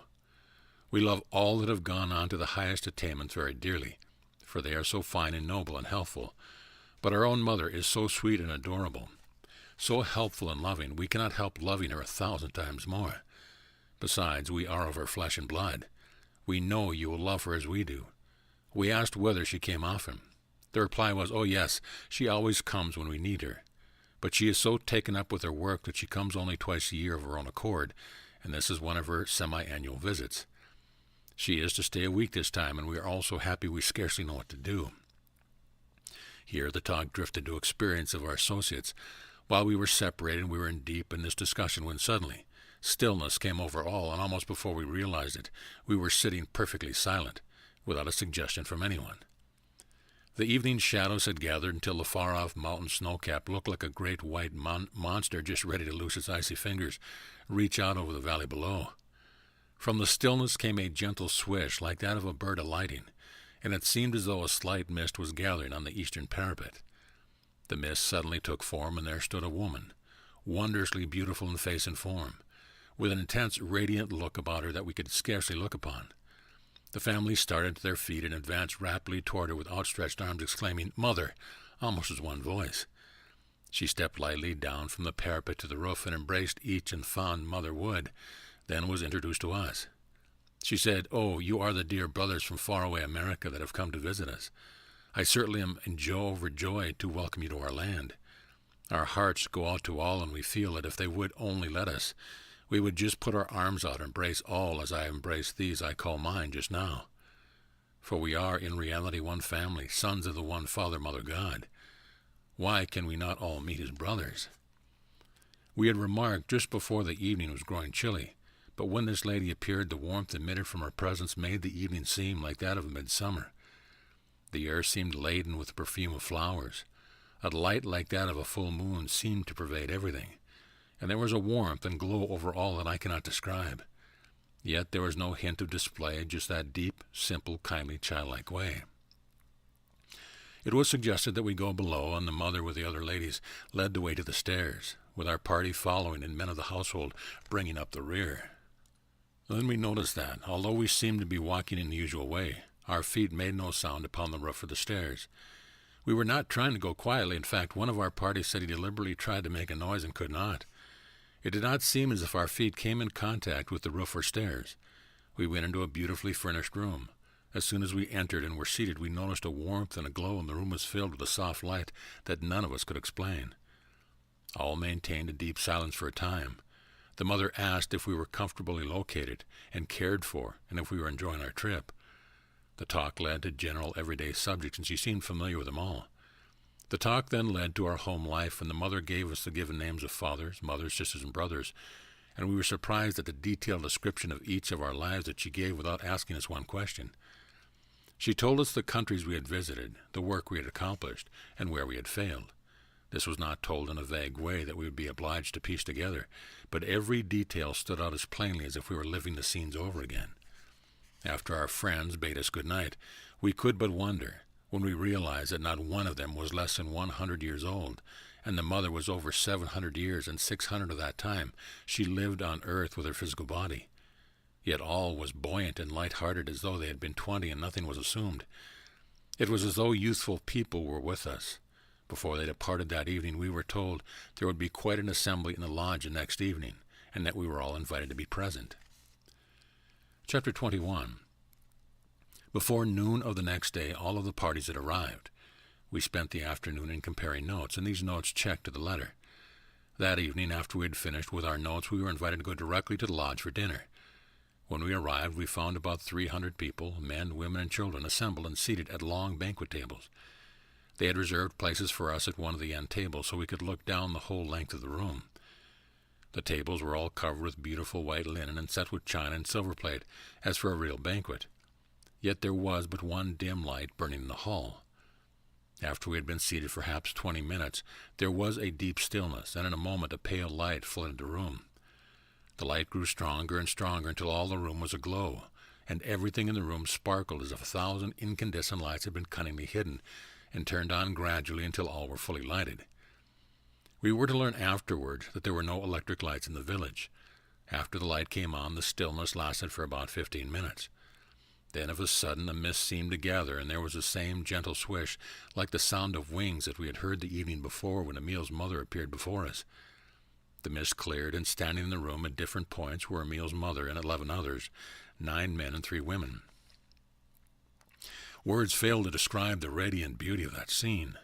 When I say that, although they had no wings, they appeared like a troop of angels. I am not exaggerating. They stood for an instant as if transfixed.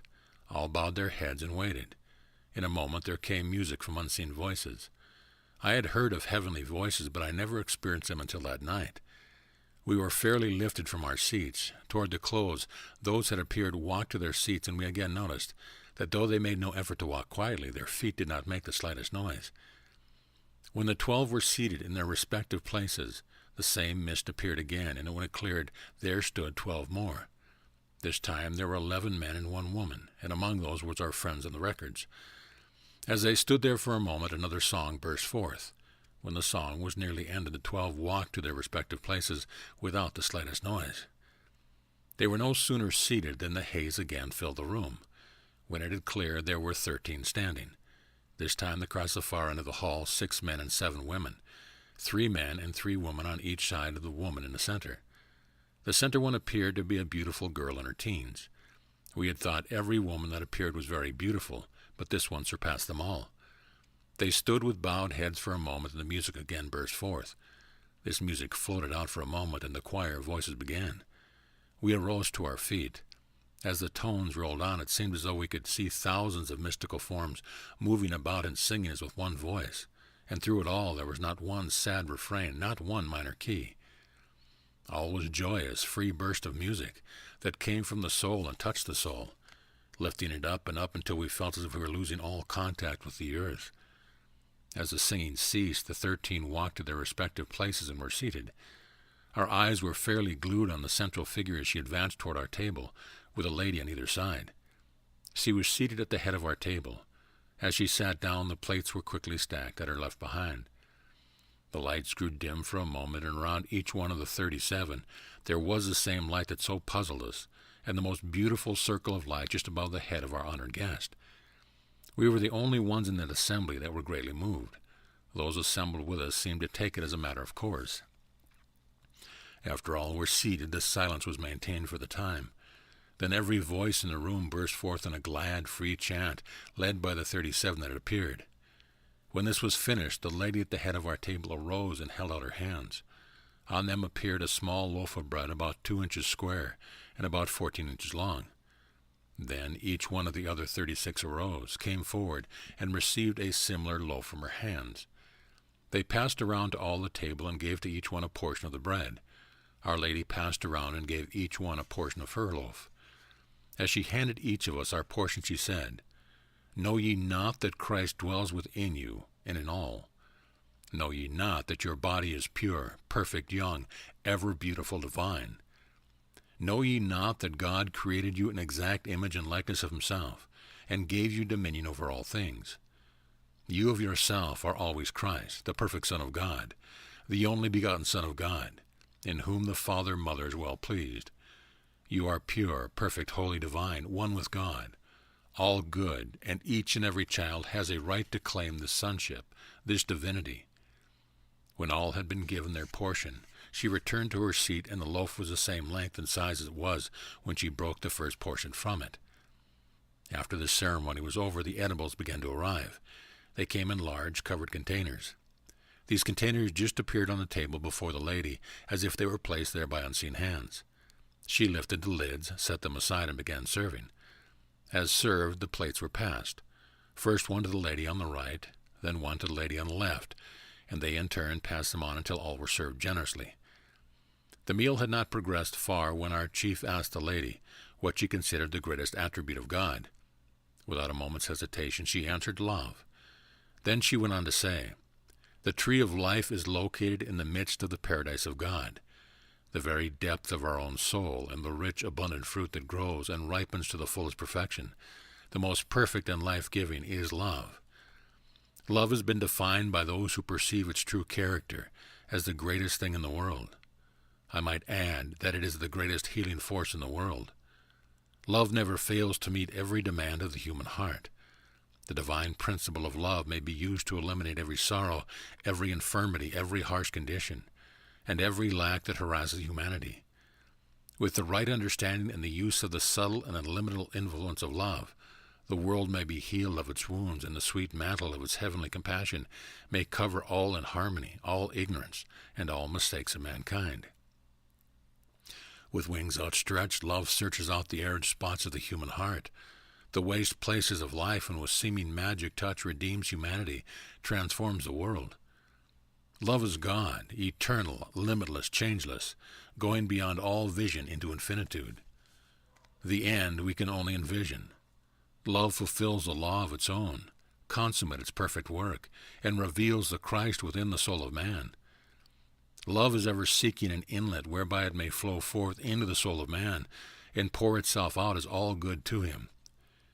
If it is not disturbed by man's perversity and discordant thinking, God's eternal, changeless current of love flows ever onward, carrying before it into the great universal sea of forgetfulness every appearance of inharmony or ugliness which disturbs the peace of man.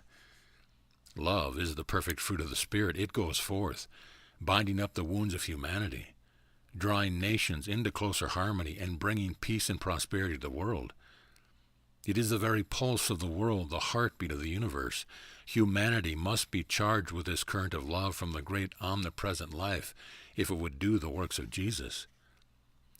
Does life press heavily upon you? Do you need courage and strength to meet the problems that confront you? Are you sick or afraid? If so, lift your heart and pray to him who leads the way. The imperishable love of God enfolds you. You need not fear. Did he not say, "Before they call, I will answer, and while they are yet speaking I will hear. Approach his throne of grace boldly, not as you have thought of beseeching and groveling attitude, but with the prayer of understanding faith, knowing that the help you stand in need of is already yours. Never doubt. Do more. Ask. Claim your birthright as the child of the living God as Jesus did. Know that in the invisible, universal substance, in which we all live and move and have our being, is every good and perfect thing that man can desire, waiting to be drawn forth by faith in divisible form or manifestation. Read in your own great book what Paul says of love in 1 Corinthians chapter 13, using the word love instead of charity, as was intended.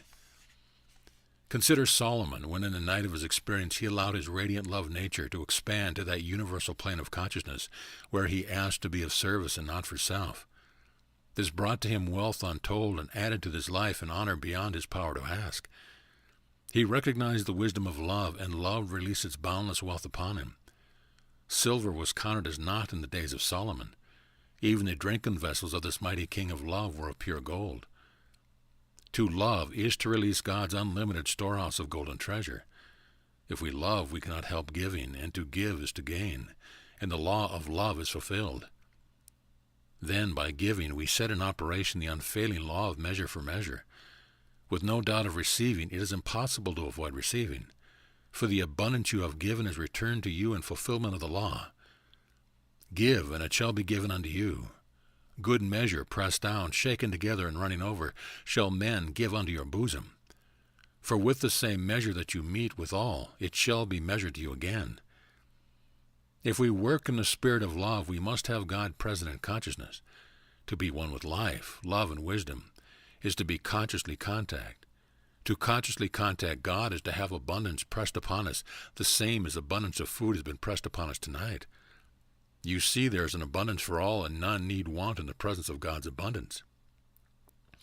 This thought of abundance must lift the mind far beyond the bounds of limitation. To conceive abundance, one must relinquish all thoughts of things in particular. This concept is so large that it will not permit the thought of detail. To hold it in mind, consciousness must swing far out into the universal and revel in the joyousness of perfect freedom. This freedom must, however, not be taken for license, for we are held responsible for every thought, every act. Our consciousness cannot attain to this freedom in an instant. The breaking of the last vestige of limitation may be accomplished in an instant, but the preparation for the glorious event has gone before. The preparation in minutest detail has been accomplished from within, just as every petal of a flower is perfected in every detail within the bud. When the perfection is complete, the bud bursts its sepal shell, and the flower comes forth beautiful. Just so man must break the shell of self before he can come forth. God's laws are changeless, the same as they have ever been. While they are immutable, they are beneficent, for they are good. When we live in conformity to them, they become the very foundation stones of which we build our health, our happiness, our peace and poise, our success and attainment. If we abide fully in God's law, no evil can befall us. We do not need to be healed, we are every whit whole. How well we realize that in the great heart of humanity, there is a deep homesickness which never can be satisfied with anything less than a clear consciousness or understanding of God our Father. We recognize this hunger as heart's cry after God. There is nothing the human soul so longs for as to know God. Whom to know aright is life eternal. We see people ever shifting from one thing to another, hoping they will find satisfaction or rest in some accomplishment or in the possession of some limited mortal desire. We see them pursuing and gaining these things only to find themselves still unsatisfied. Some fancy they want houses and land, some great wealth, and some great learning. We are privileged to know that man has all these things within himself. Jesus, the great master, attempted to have all see this. How do we love him? He stands out so beautifully triumphant because of his attainment. We love all those who have reached the heights or high places in consciousness that Jesus has. We not only love them for their attainment, because of what they really are. Jesus never allowed himself to dwell in the external after his illumination. He always kept his thoughts at the central part of his being, which is the Christ.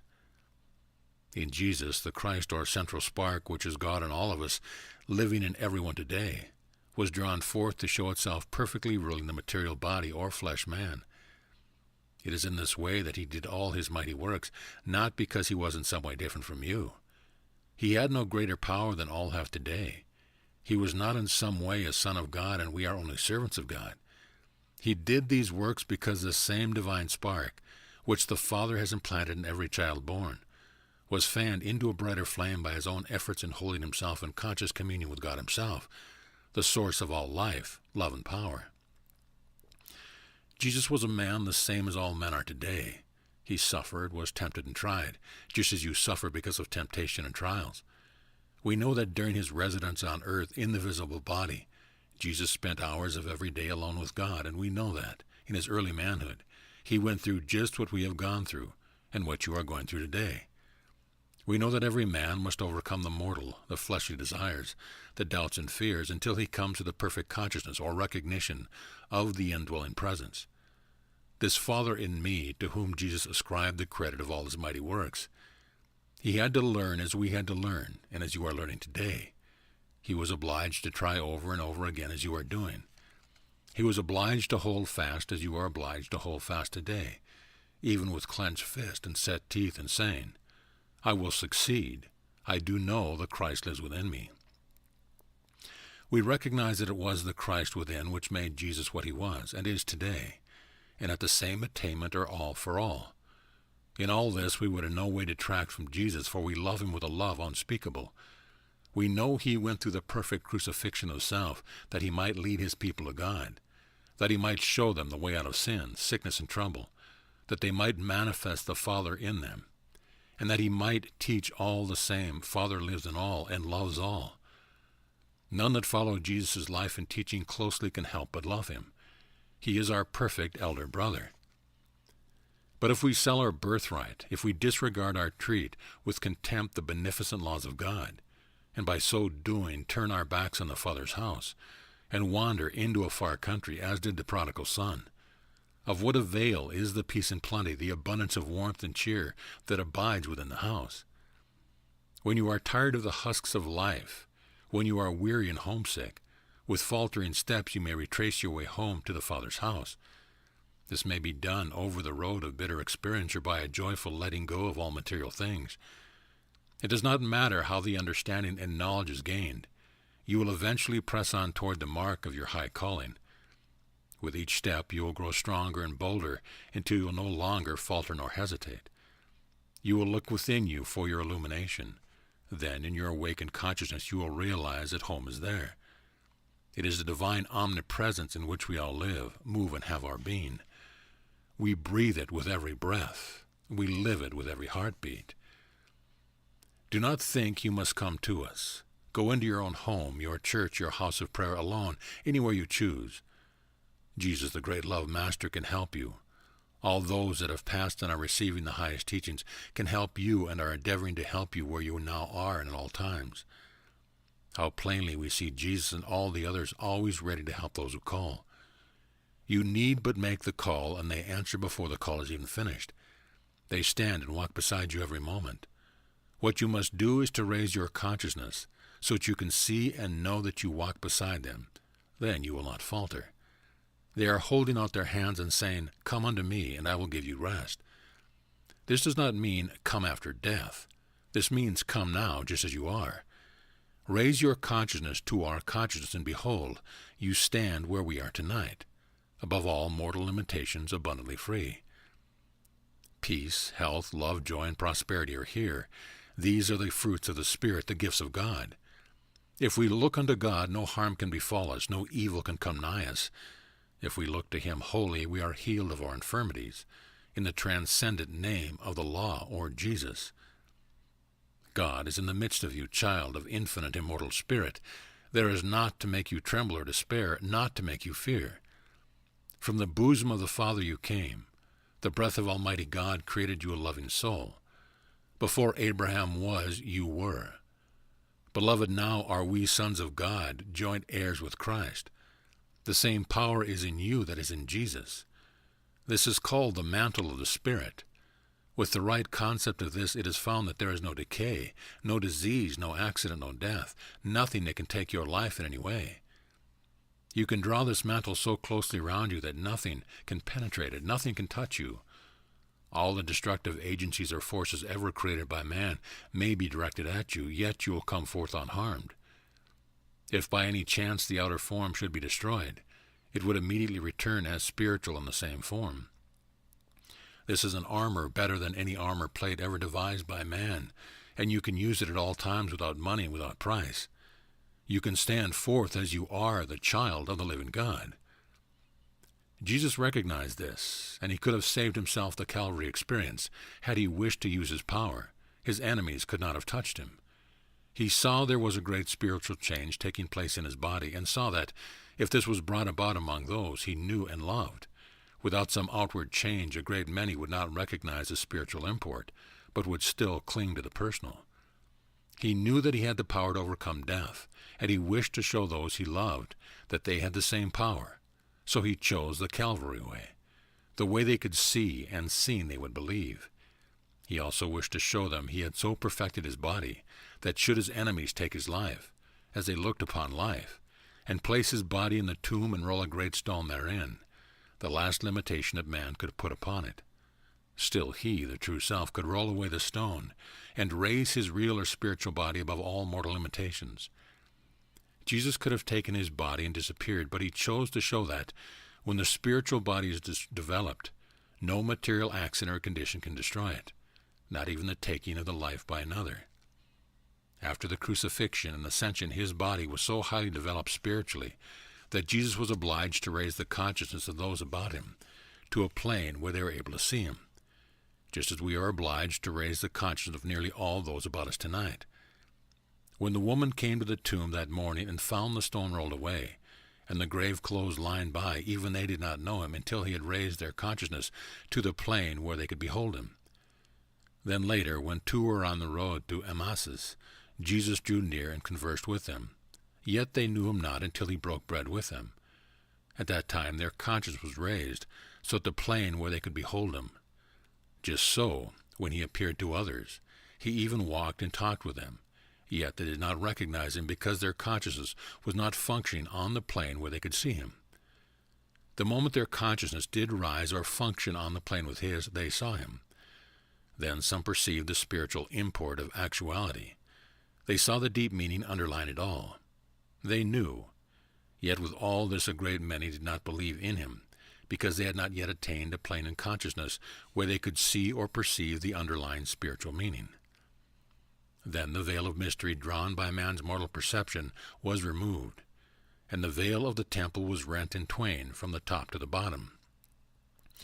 The consciousness was attained that death had been overcome, and that not only death, but all man-made mortal limitations could and would be overcome, by coming up over them or raising up our consciousness to the plane on which they can no longer be seen, and therefore do not exist. If this consciousness is loved and cherished, it will come forth. This was the revelation that came to Jacob as he lay upon the hard stone of materiality. It was revealed to him that that which is gazed upon is brought forth, and his realization of this released him from his material bondage.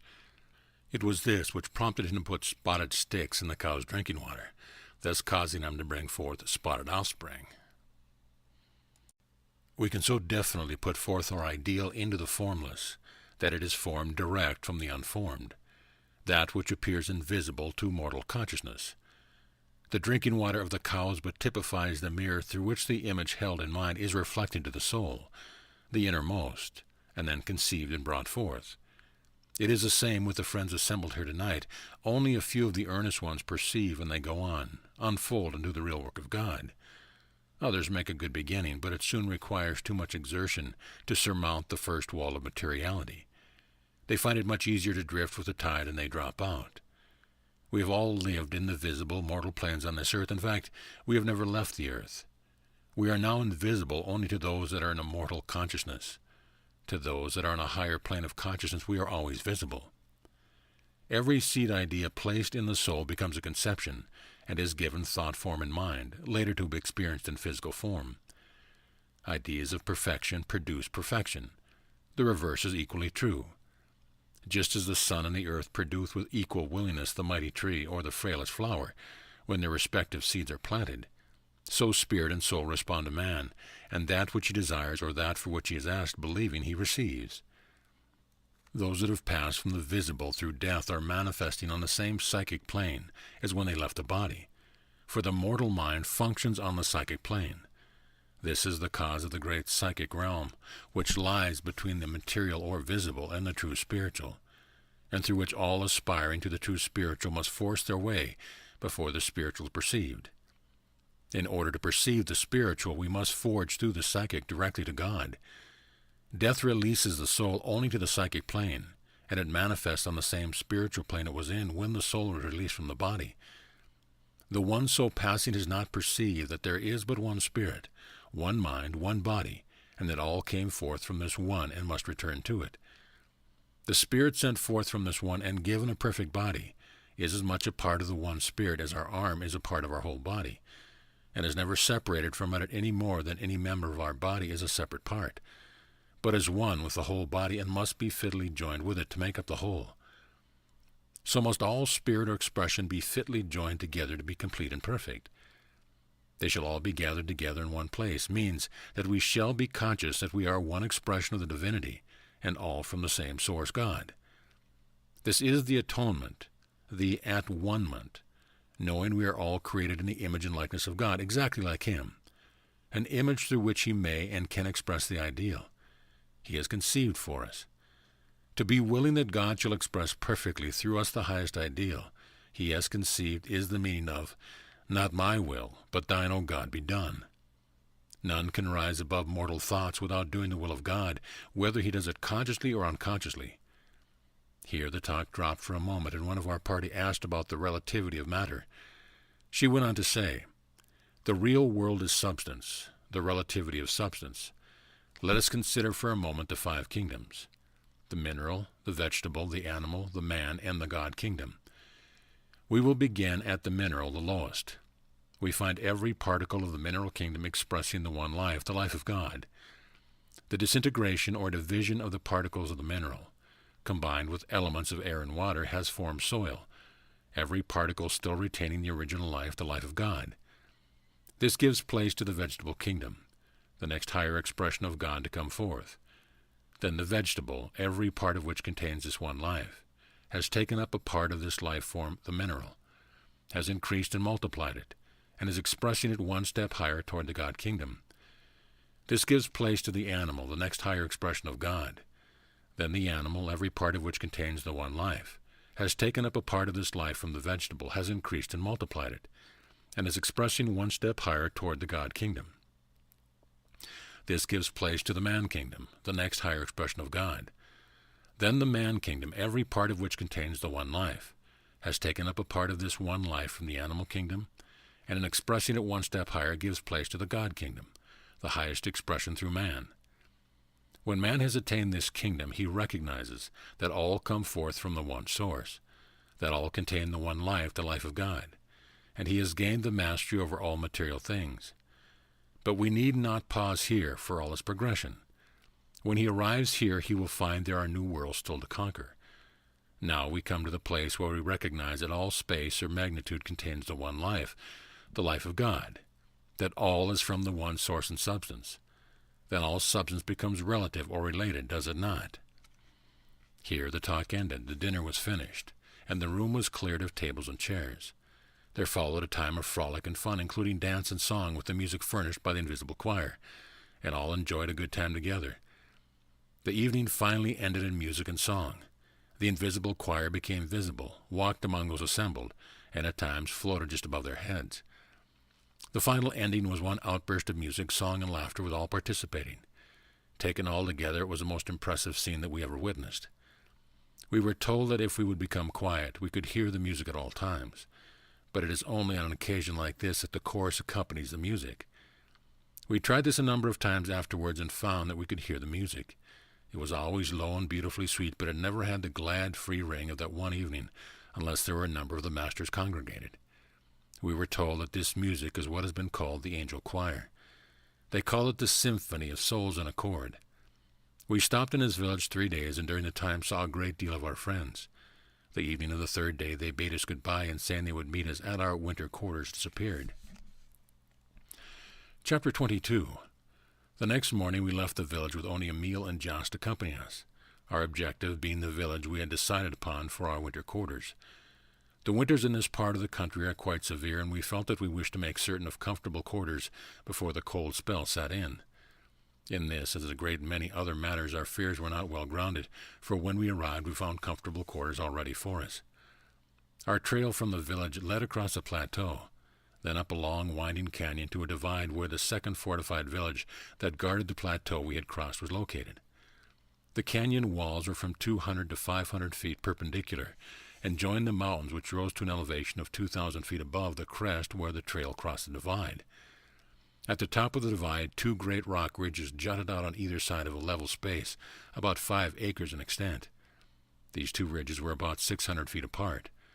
A wall 40 feet high had been built across the open space, thus connecting the two ridges of rock and forming an effectual barrier. This wall was 60 feet wide at the bottom and 30 feet wide at the top, and was so constructed that the top formed a runway over which huge rocks could be rolled, then dropped to the ground on the other side of the wall, where the ground sloped sharply and connected with a steep declivity, down which the trail passed on the way to the other side of the divide.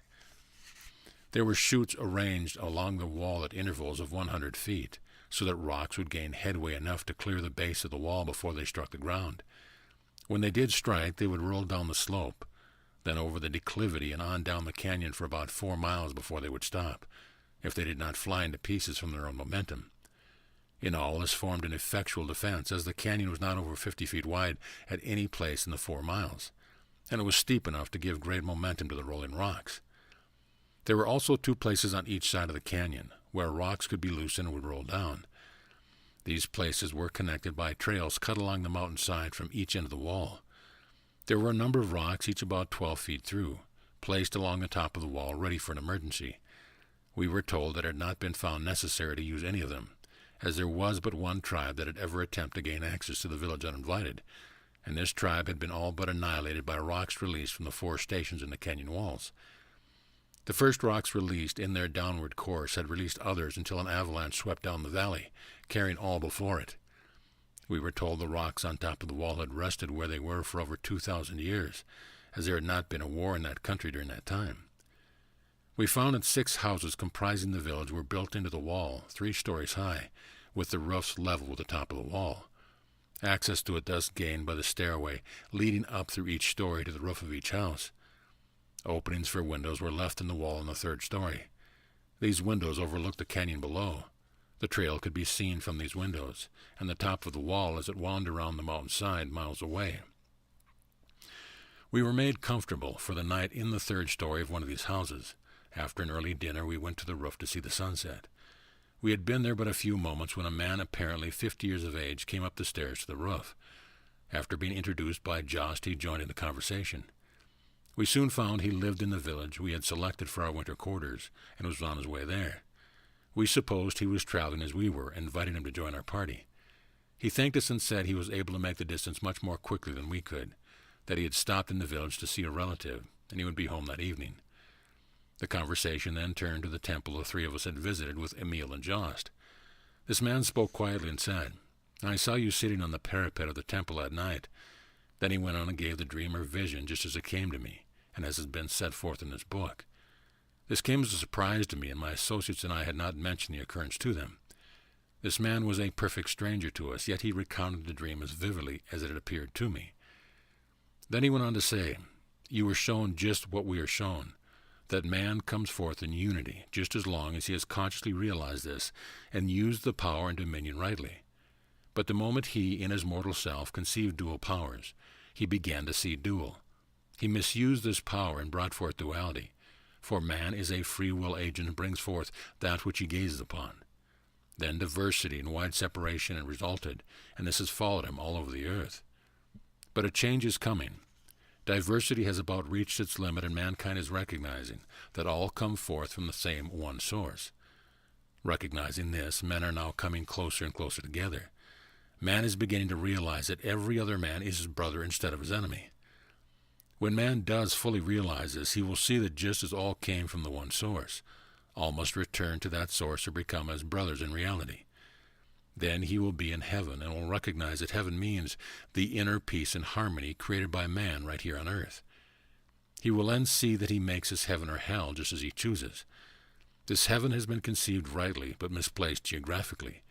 He will know that God dwells within him, and not only within him but in everything about him, every rock, every tree, every plant, every flower, and every created thing. That God is in the very air he breathes, the water he drinks, the money he spends. That God is the substance of all things. When he breathes God as much as he does air. When he partakes of food, he partakes of God as much as he does of food. It is not our wish to form new cults or sects. We feel that the churches that are established today are sufficient, and they are the logical centers to reach out and help the people to the realization of God through the Christ in all. Those associated with the churches must realize that the church but typifies the one thing, the Christ consciousness in all mankind.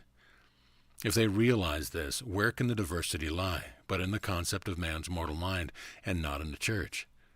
Wherein then is one church or society different from another? The diversity thought to exist today must be wholly in man's mortal mind. See what this diversity has led to, the great wars, the intense hate engendered between nations and families and even individuals, and all because one church organization or another has thought that its creed or doctrine was better than that of another. Yet all in reality are the same, for they all lead to the same place. It would not be possible for each to have a heaven of its own, for if it did, when a fellow man finished with his particular brand of church organization and was ready to receive his reward, he would be obliged to spend the remainder of his existence looking through the maze of heavens for the particular one he is destined for. The church organizations and those associated with them are coming closer each day, and the time will come when they will be united as one. When all are as one, there will be no need of organization. Yet the fault does not lie wholly with church organization. Few people have awakened to the realization of what life really holds for them. We find the greater majority drifting through life dissatisfied, dazed, crushed, or uncertain. Each must learn to lay hold of life and begin to express, from his own life center, with purposeful, definite action, the gifts that God has given him. Each must unfold his own life. It is not possible for one to live for another. No one can express your life for you, and none can say how you must express your own life.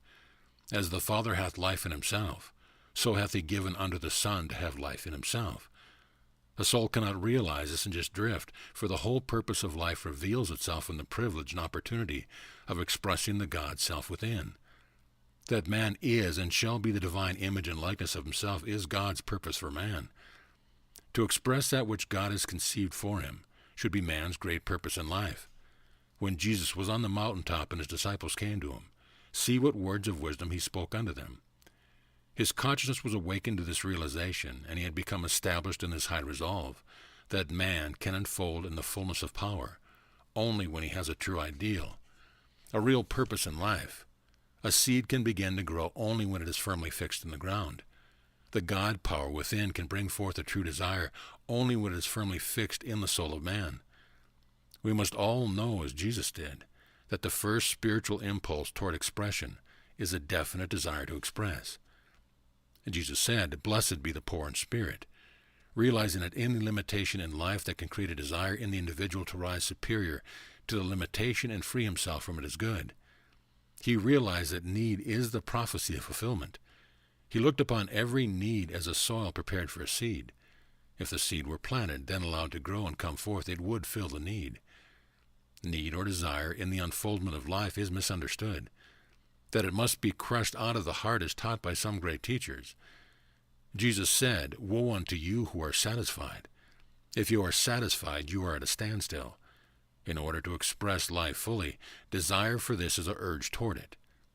Weary of crawling in the dust of the earth, man yearns to fly, and this longing invites him to find the manifestation of law that will enable him to rise above his present limitations. Finding it, he is able to go where he will, without thought of time or distance. It has been said that man proposes and God disposes. The reverse is true, for God proposes and man disposes. If man is so disposed, he can do all that God does. Cannot the Son do what the Father has done?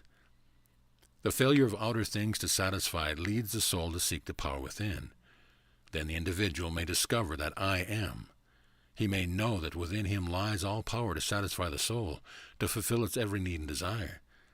This knowledge may not come until the individual is driven by the buffeting of the world to seek this inner plane of peace and calm.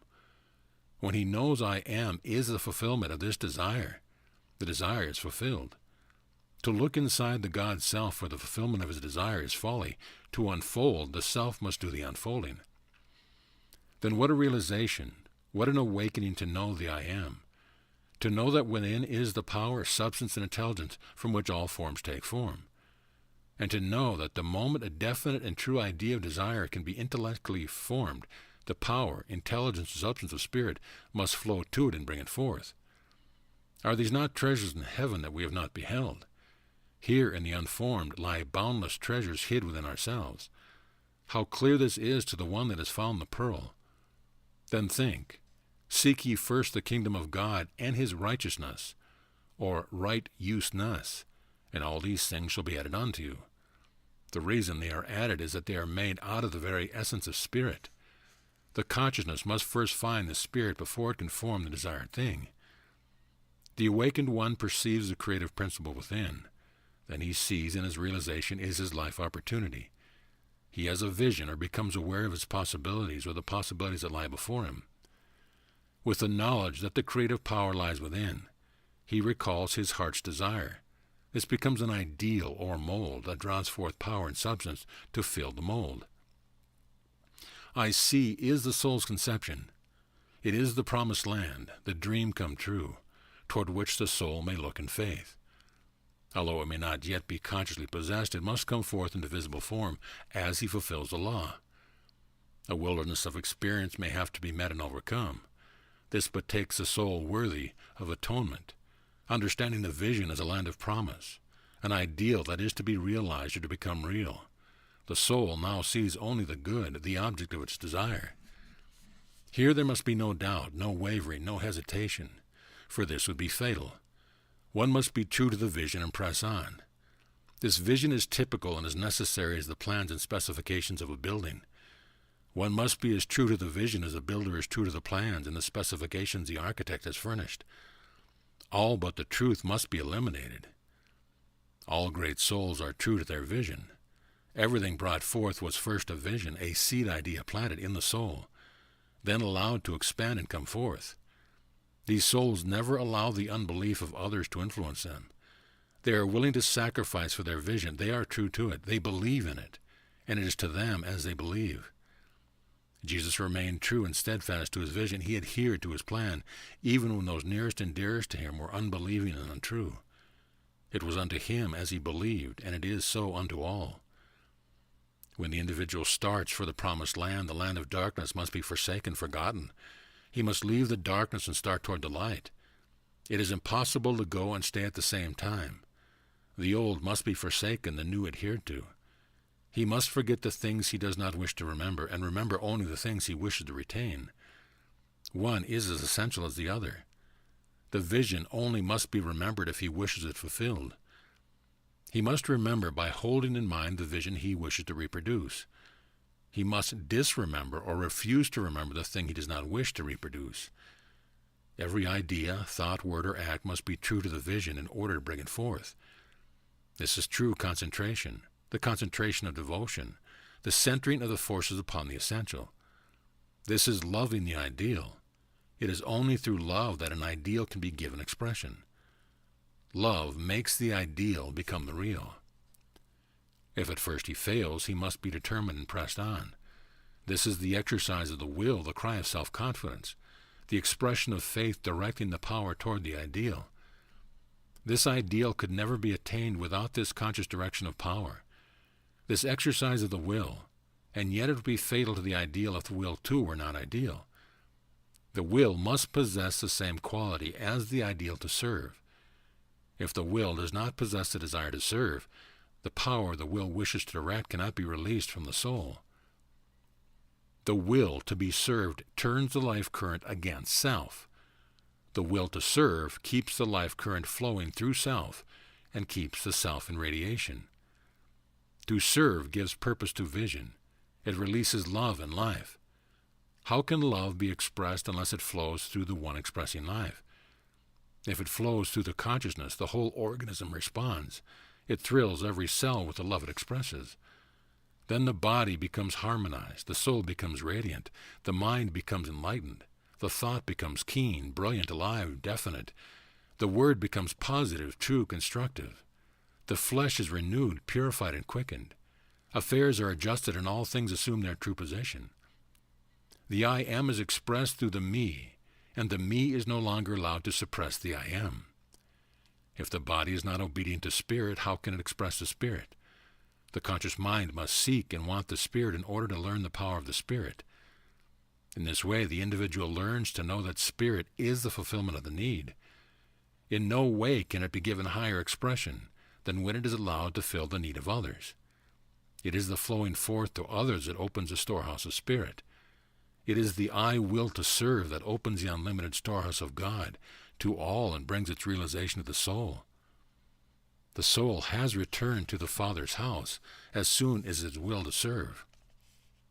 The prodigal who is serving becomes the feasted son. The hireling feeding on the husk becomes the prince of a royal household, the household of his own possibilities. He knows the love of God and understands and appropriates his Father's gifts. None but a son can receive this gift. No servant, no hireling can enter into the joy of the son's inheritance. The servant is always seeking to attain. The son has already inherited all that the Father has. When we know that we belong to the Father's household, and that we are heir to all that the Father has, then we can begin to live as the Father wishes to live. Behold, now are we sons of God. The son consciousness causes the fulfillment.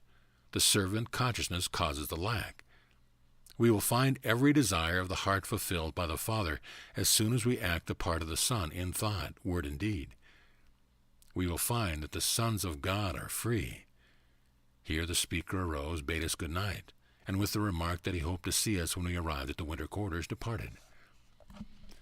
Chapter 23. We left the village the next morning. For 3 days the trail led through a rough mountainous country so sparsely populated that we were obliged to pitch our tents each night. No provisions had been taken along for the trip, yet when food was needed it was there. No sooner were the arrangements made for a meal than an abundance of food was right at the hand to be partaken of, and at no time did we see it all consumed. There was always a little left. The evening of the 3rd day we reached the head of the wide valley, through which valley we were to travel to reach the village of our destination. From this time on, our road led through a fertile, well-populated valley. We had selected this village as our winter quarter for the reason that it was located in the very heart of the country we were visiting, and we felt that it would give us the opportunity we desired to come in daily contact with the people for a longer period of time. A great many of the people we had met in the different places we had already visited lived in this village, and they had all extended cordial invitations to visit them. We felt that, by staying in this village for the winter, we would have more ample opportunity to observe their daily life more closely.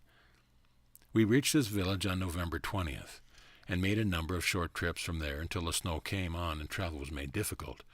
We were housed in a very comfortable quarter. The people were very kind, and we prepared to enter into the life of the village. All of the homes were thrown open to us, as we did, and were told that the latch strings were always out, and that they considered all men brothers. At this time we were invited to share the home of one of the remarkable women that lived in this village, whom we had met before. We felt that we were comfortable, and it was not necessary to trouble her. She insisted it would be no trouble, so we moved in, bag and baggage, and made her home our home during the remainder of our stay. I shall never forget the first time we met her. It was in a small town near the border. When she was introduced, we thought she was not a day over 18, and we all thought her beautiful. What was our surprise when we were told that she was over 400 years old, and one of the most loved of teachers. Her whole life was spent in her work. When we first met her, we had only been thrown in daily contact with her for nearly 2 weeks, but her true self did not show forth until we saw her in our own home. After living in her home and being in daily contact with her, we could readily see why the people loved her as they did. It was impossible for anyone to do other than love and respect her.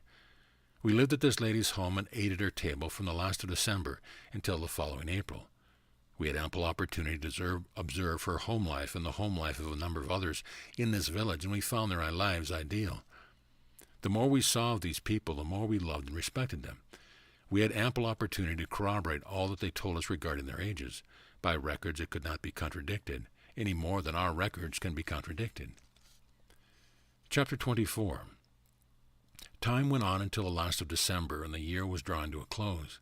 We had noticed that a number of persons were congregating for the one ceremonial event that the masters participated in practically alone. Each day we were introduced to strangers. All spoke English, and we began to feel that we were part of a village life. One day we were told the event would take place on New Year's Eve, and we were invited to be present. We were also told that, while this event was not for outsiders, it was in no way a secret meeting, that none of their meetings were private. The assembly was of those who had commenced their work, had taken it up in earnest, and had gone far enough to realize that they wanted to live the life. Those who had accepted the higher consciousness and realized that this meant in their lives. It was called by some the Feast of the Passover. These gatherings were usually held at some stated locations at this time of year, and this place had been chosen for the occasion this year. The morning of the day appointed for the assembly dawned bright and clear, while the mercury well below zero. It found us all eager, for we felt that this evening would add to the many interesting experiences of the trip. We arrived at the appointed place at 8 o'clock that evening, and found about 200 assembled. The room was lighted in the same way as the one mentioned before, and was very beautiful. We were told that the beautiful young lady who once before had been our hostess would have charge of the service. A few moments after we were seated, she entered the room, and we all marveled at her youth and beauty. She wore a beautiful white gown, but there was no attempt at display. She stepped quietly to the small platform and began her address.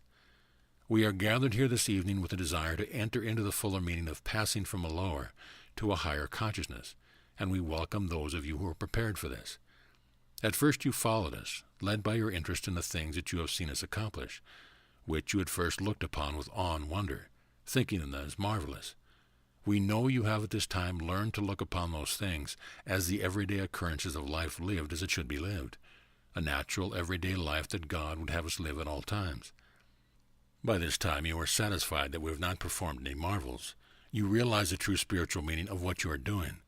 The consciousness that functions from the true spiritual plane always interprets all forms in terms of the ideal underlying them. Then the great inner meaning is revealed, and there is no mystery, consequently no marvel and no miracle. This passing over from a lower to a higher conscious means putting away the material, where all is discord and inharmony, and taking up and accepting the Christ consciousness, in which all is beauty, harmony, and perfection. This is the natural way of living, the way God sees us living, in the way so beautifully exemplified by Jesus here on earth. The other is the unnatural, the self-way, the hard way. When we realize it, it is so easy, so natural to live the Christ way. Then we come into the Christ consciousness. We have tables spread. This is the only occasion on which we congregate for a feast. It is not a feast such as those in mortal conscience might think. It is a feast of realization and accomplishment, symbolizing the passing from the mortal to the Christ consciousness, and so greatly misunderstood throughout the world today. We believe that all of God's children will sit down to such a feast someday with the true realization of its meaning. We shall have with us tonight a few of those that have so perfected their bodies that they are able to take them into the celestial realms and there receive the highest teachings. They have all lived a certain time here in visible form, then passed on and taken their bodies with them to a place in consciousness where they are not visible to mortal eyes. And we must raise our consciousness to the Christ consciousness to converse with them. But those have so perfected the body they can take it in this way, the celestial realms can return to us and go away at will. They are able to come and instruct all who are receptive to their teaching and appear and disappear at will. It is these that come and teach us when we are ready to receive instructions, sometimes intuitively and at a time by personal contact. There will be 5 of these to break bread with us tonight. Among the 5 is one especially beloved by us, as she is the mother of one of us and has dwelt among us. This proved to be Emil's mother. We will now gather around the tables. The lights were dimmed for a moment, and all sat perfectly quiet with bowed heads. Then the lights came on, and the 5 stood in a room, 3 men and 2 women. They were all dressed in white and were radiantly beautiful, with a soft glow of light about each one of them. They walked quietly forward, and each took a place left vacant at the head of the table.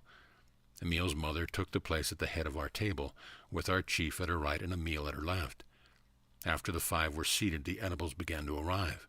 It was a simple meal of vegetables, bread, fruit, and nuts, but very palatable. The talks that followed were chiefly instructions of those who had assembled for the occasion. They were given a native tongue and were translated by Jost. I will not include these talks, as the greater part has already been given.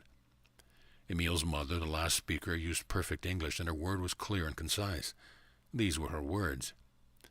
We use forces every day that man in the mortal concept laughs at.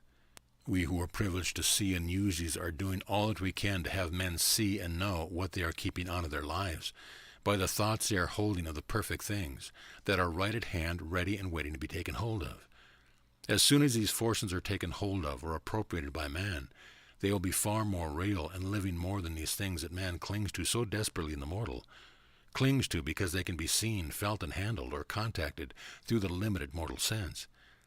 You will note that all our comforts in this room and those you are occupying, such as light and heat and even the things you have eaten, are prepared by one of these forces. You may call it light rays or what you will. We see it as a great universal power of force, which when contacted by man will work for him far more effectually than steam, electricity, gasoline, or coal. Yet we call it one of the least of the forces or powers. This force will not only furnish all the power needed by man, but it will also furnish heat for all his needs, at all times and in all places, without the consumption of 1 pound of fuel of any kind. This force is perfectly noiseless, and if man will contact and use it, it will stop a great deal of the noise and confusion that now seems unavoidable. This power is right at hand all about you, waiting for man to contact and use it. When he does contact and use this force, it will be far simpler than steam or electricity. As man is able to do this, he will see that all modes of power and locomotion that he has devised are but makeshift, that he has brought forth in his own mortal concept. He has the thought that he himself has brought them forth, and he has in his way brought forth only that which he could contact with the mortal senses. He has brought forth imperfect things, whereas if man would see that all is of God and from God expressing through him, all things that he brings forth would be perfect. Man, having free will, has chosen the hard way, and instead of realizing his sonship with God and using all that God has, he will go on a hard way until he is driven to realize that there must be and really is a better way. He will eventually know that God's way is the only way. Then he will express the perfection that God sees him expressing right now. Do you not see how you must be centered in the Father within you, drawing the whole of your good from him, and how every force of your nature is to operate from the divine self? And the beginning of all expression is God, the Father, within, else God could not be expressed or brought forth. Here one of our party asked what power or force our thoughts and words had upon our lives. She held out her hand, and in a moment a small object was laying in it. She said, "Let me drop this pebble into this bowl of water."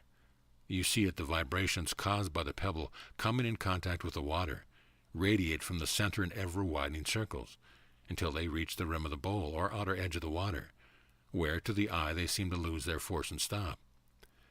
What really happens is this. As soon as the vibrations have reached the limits of the water, they start on their return journey back to the place where the pebble entered the water, and they do not tarry until they reach that center. This exactly represents every thought or word we think or speak. The thought or word sets in motion certain vibrations that go out and on in ever-widening circles until they compass the universe. Then they return as they went forth, to the one that sent them out. Every thought or word we think or speak, be it good or bad, returns to us certainly as we send it forth. This returning is the day of judgment spoken of in your Bible. Every day will be a day of judgment thereof. The judgment will be good or evil, just as the word or thought sent out is good or evil. Every idea, thought or word becomes a seed. This seed idea is sent out, planted in the soul, held in mind, becomes a conception later to be brought forth or expressed in physical form. Thoughts or ideas of perfection bring forth perfection. Thoughts or ideas of imperfection bring forth imperfection. The sun and earth combined will produce with equal willingness the mighty banyan or the smallest flower if the seed is planted. It is in this way that the soul and spirit respond to the call of man, and that for which he asks by word or thought he receives. The only thing that has separated man from heaven is a mist of material thought that man has created around heaven, and this has given rise to the mysteriousness that surrounds all things divine. This veil of mystery is gradually being pulled aside, and it is found that there is no mystery. Those establishing the different church organizations have found it expedient to surround the things of God with mystery, thinking to get a closer hold upon the people. But all are now finding the deep things of God are the real simple things of life. If not, of what avail are they? All are perceiving that the church but typifies the Christ conscious in man, the God center of humanity. They are perceiving the ideal instead of worshiping the idol which has been built by mortal thought. Look at the vast number of heterodox organizations springing up on every hand. Though widely diversified now, they are bound to lead to the one. Has not this one thing come forth to bring the churches to the true realization? He who so perfected our bodies that we are able to take them where we will are privileged to see and be in what is called the celestial realm. This realm is known to the great many as the seventh heaven. This realm is thought to be the very mystery of mysteries. This again is where man in mortal thought has erred. There is no mystery. We have only reached a place in consciousness where we are able to receive the highest teaching, the place where Jesus is today. It is a place in consciousness where we know that by putting off mortality, we are able to take on immortality, where we know that man is immortal, sinless, deathless, unchangeable, eternal, just as God is and as God sees man. A place where we know the real meaning of the transfiguration, where we are able to commune with God and see him face to face. A place where we know that all can come and receive and be as we are. We know that before long the conscience of all will be raised to the plane where we can talk with them face to face and see eye to eye. Our withdrawal from their sight is but the raising of our conscience above that of the mortal, and by this we become invisible only to those in mortal consciousness. We have to look upon three events, one that happened long ago, the one that typifies to you the birth of the Christ conscious in man, the birth of the baby Jesus. Then the one we can see coming when our great nation accepts and realizes the Christ consciousness. Then we love to turn to the third and last, the greatest of all splendors, the second and last coming of the Christ, when all knows and accept the Christ within, and live and unfold in this consciousness and grow as the lilies grow. This is the atonement, at one-ment. As she finished, the invisible choir began to sing. The room was at first filled with music which ended in a solemn dirge. Then there was silence for a moment, and the choir again burst forth with one glad ride of music, with each measure ending in a boom like the stroke of a great bell. This continued until 12 had been sounded, and we suddenly realized that it was 12 o'clock and the new year was here. Thus ended our first year with these wonderful people. So ends Volume 1.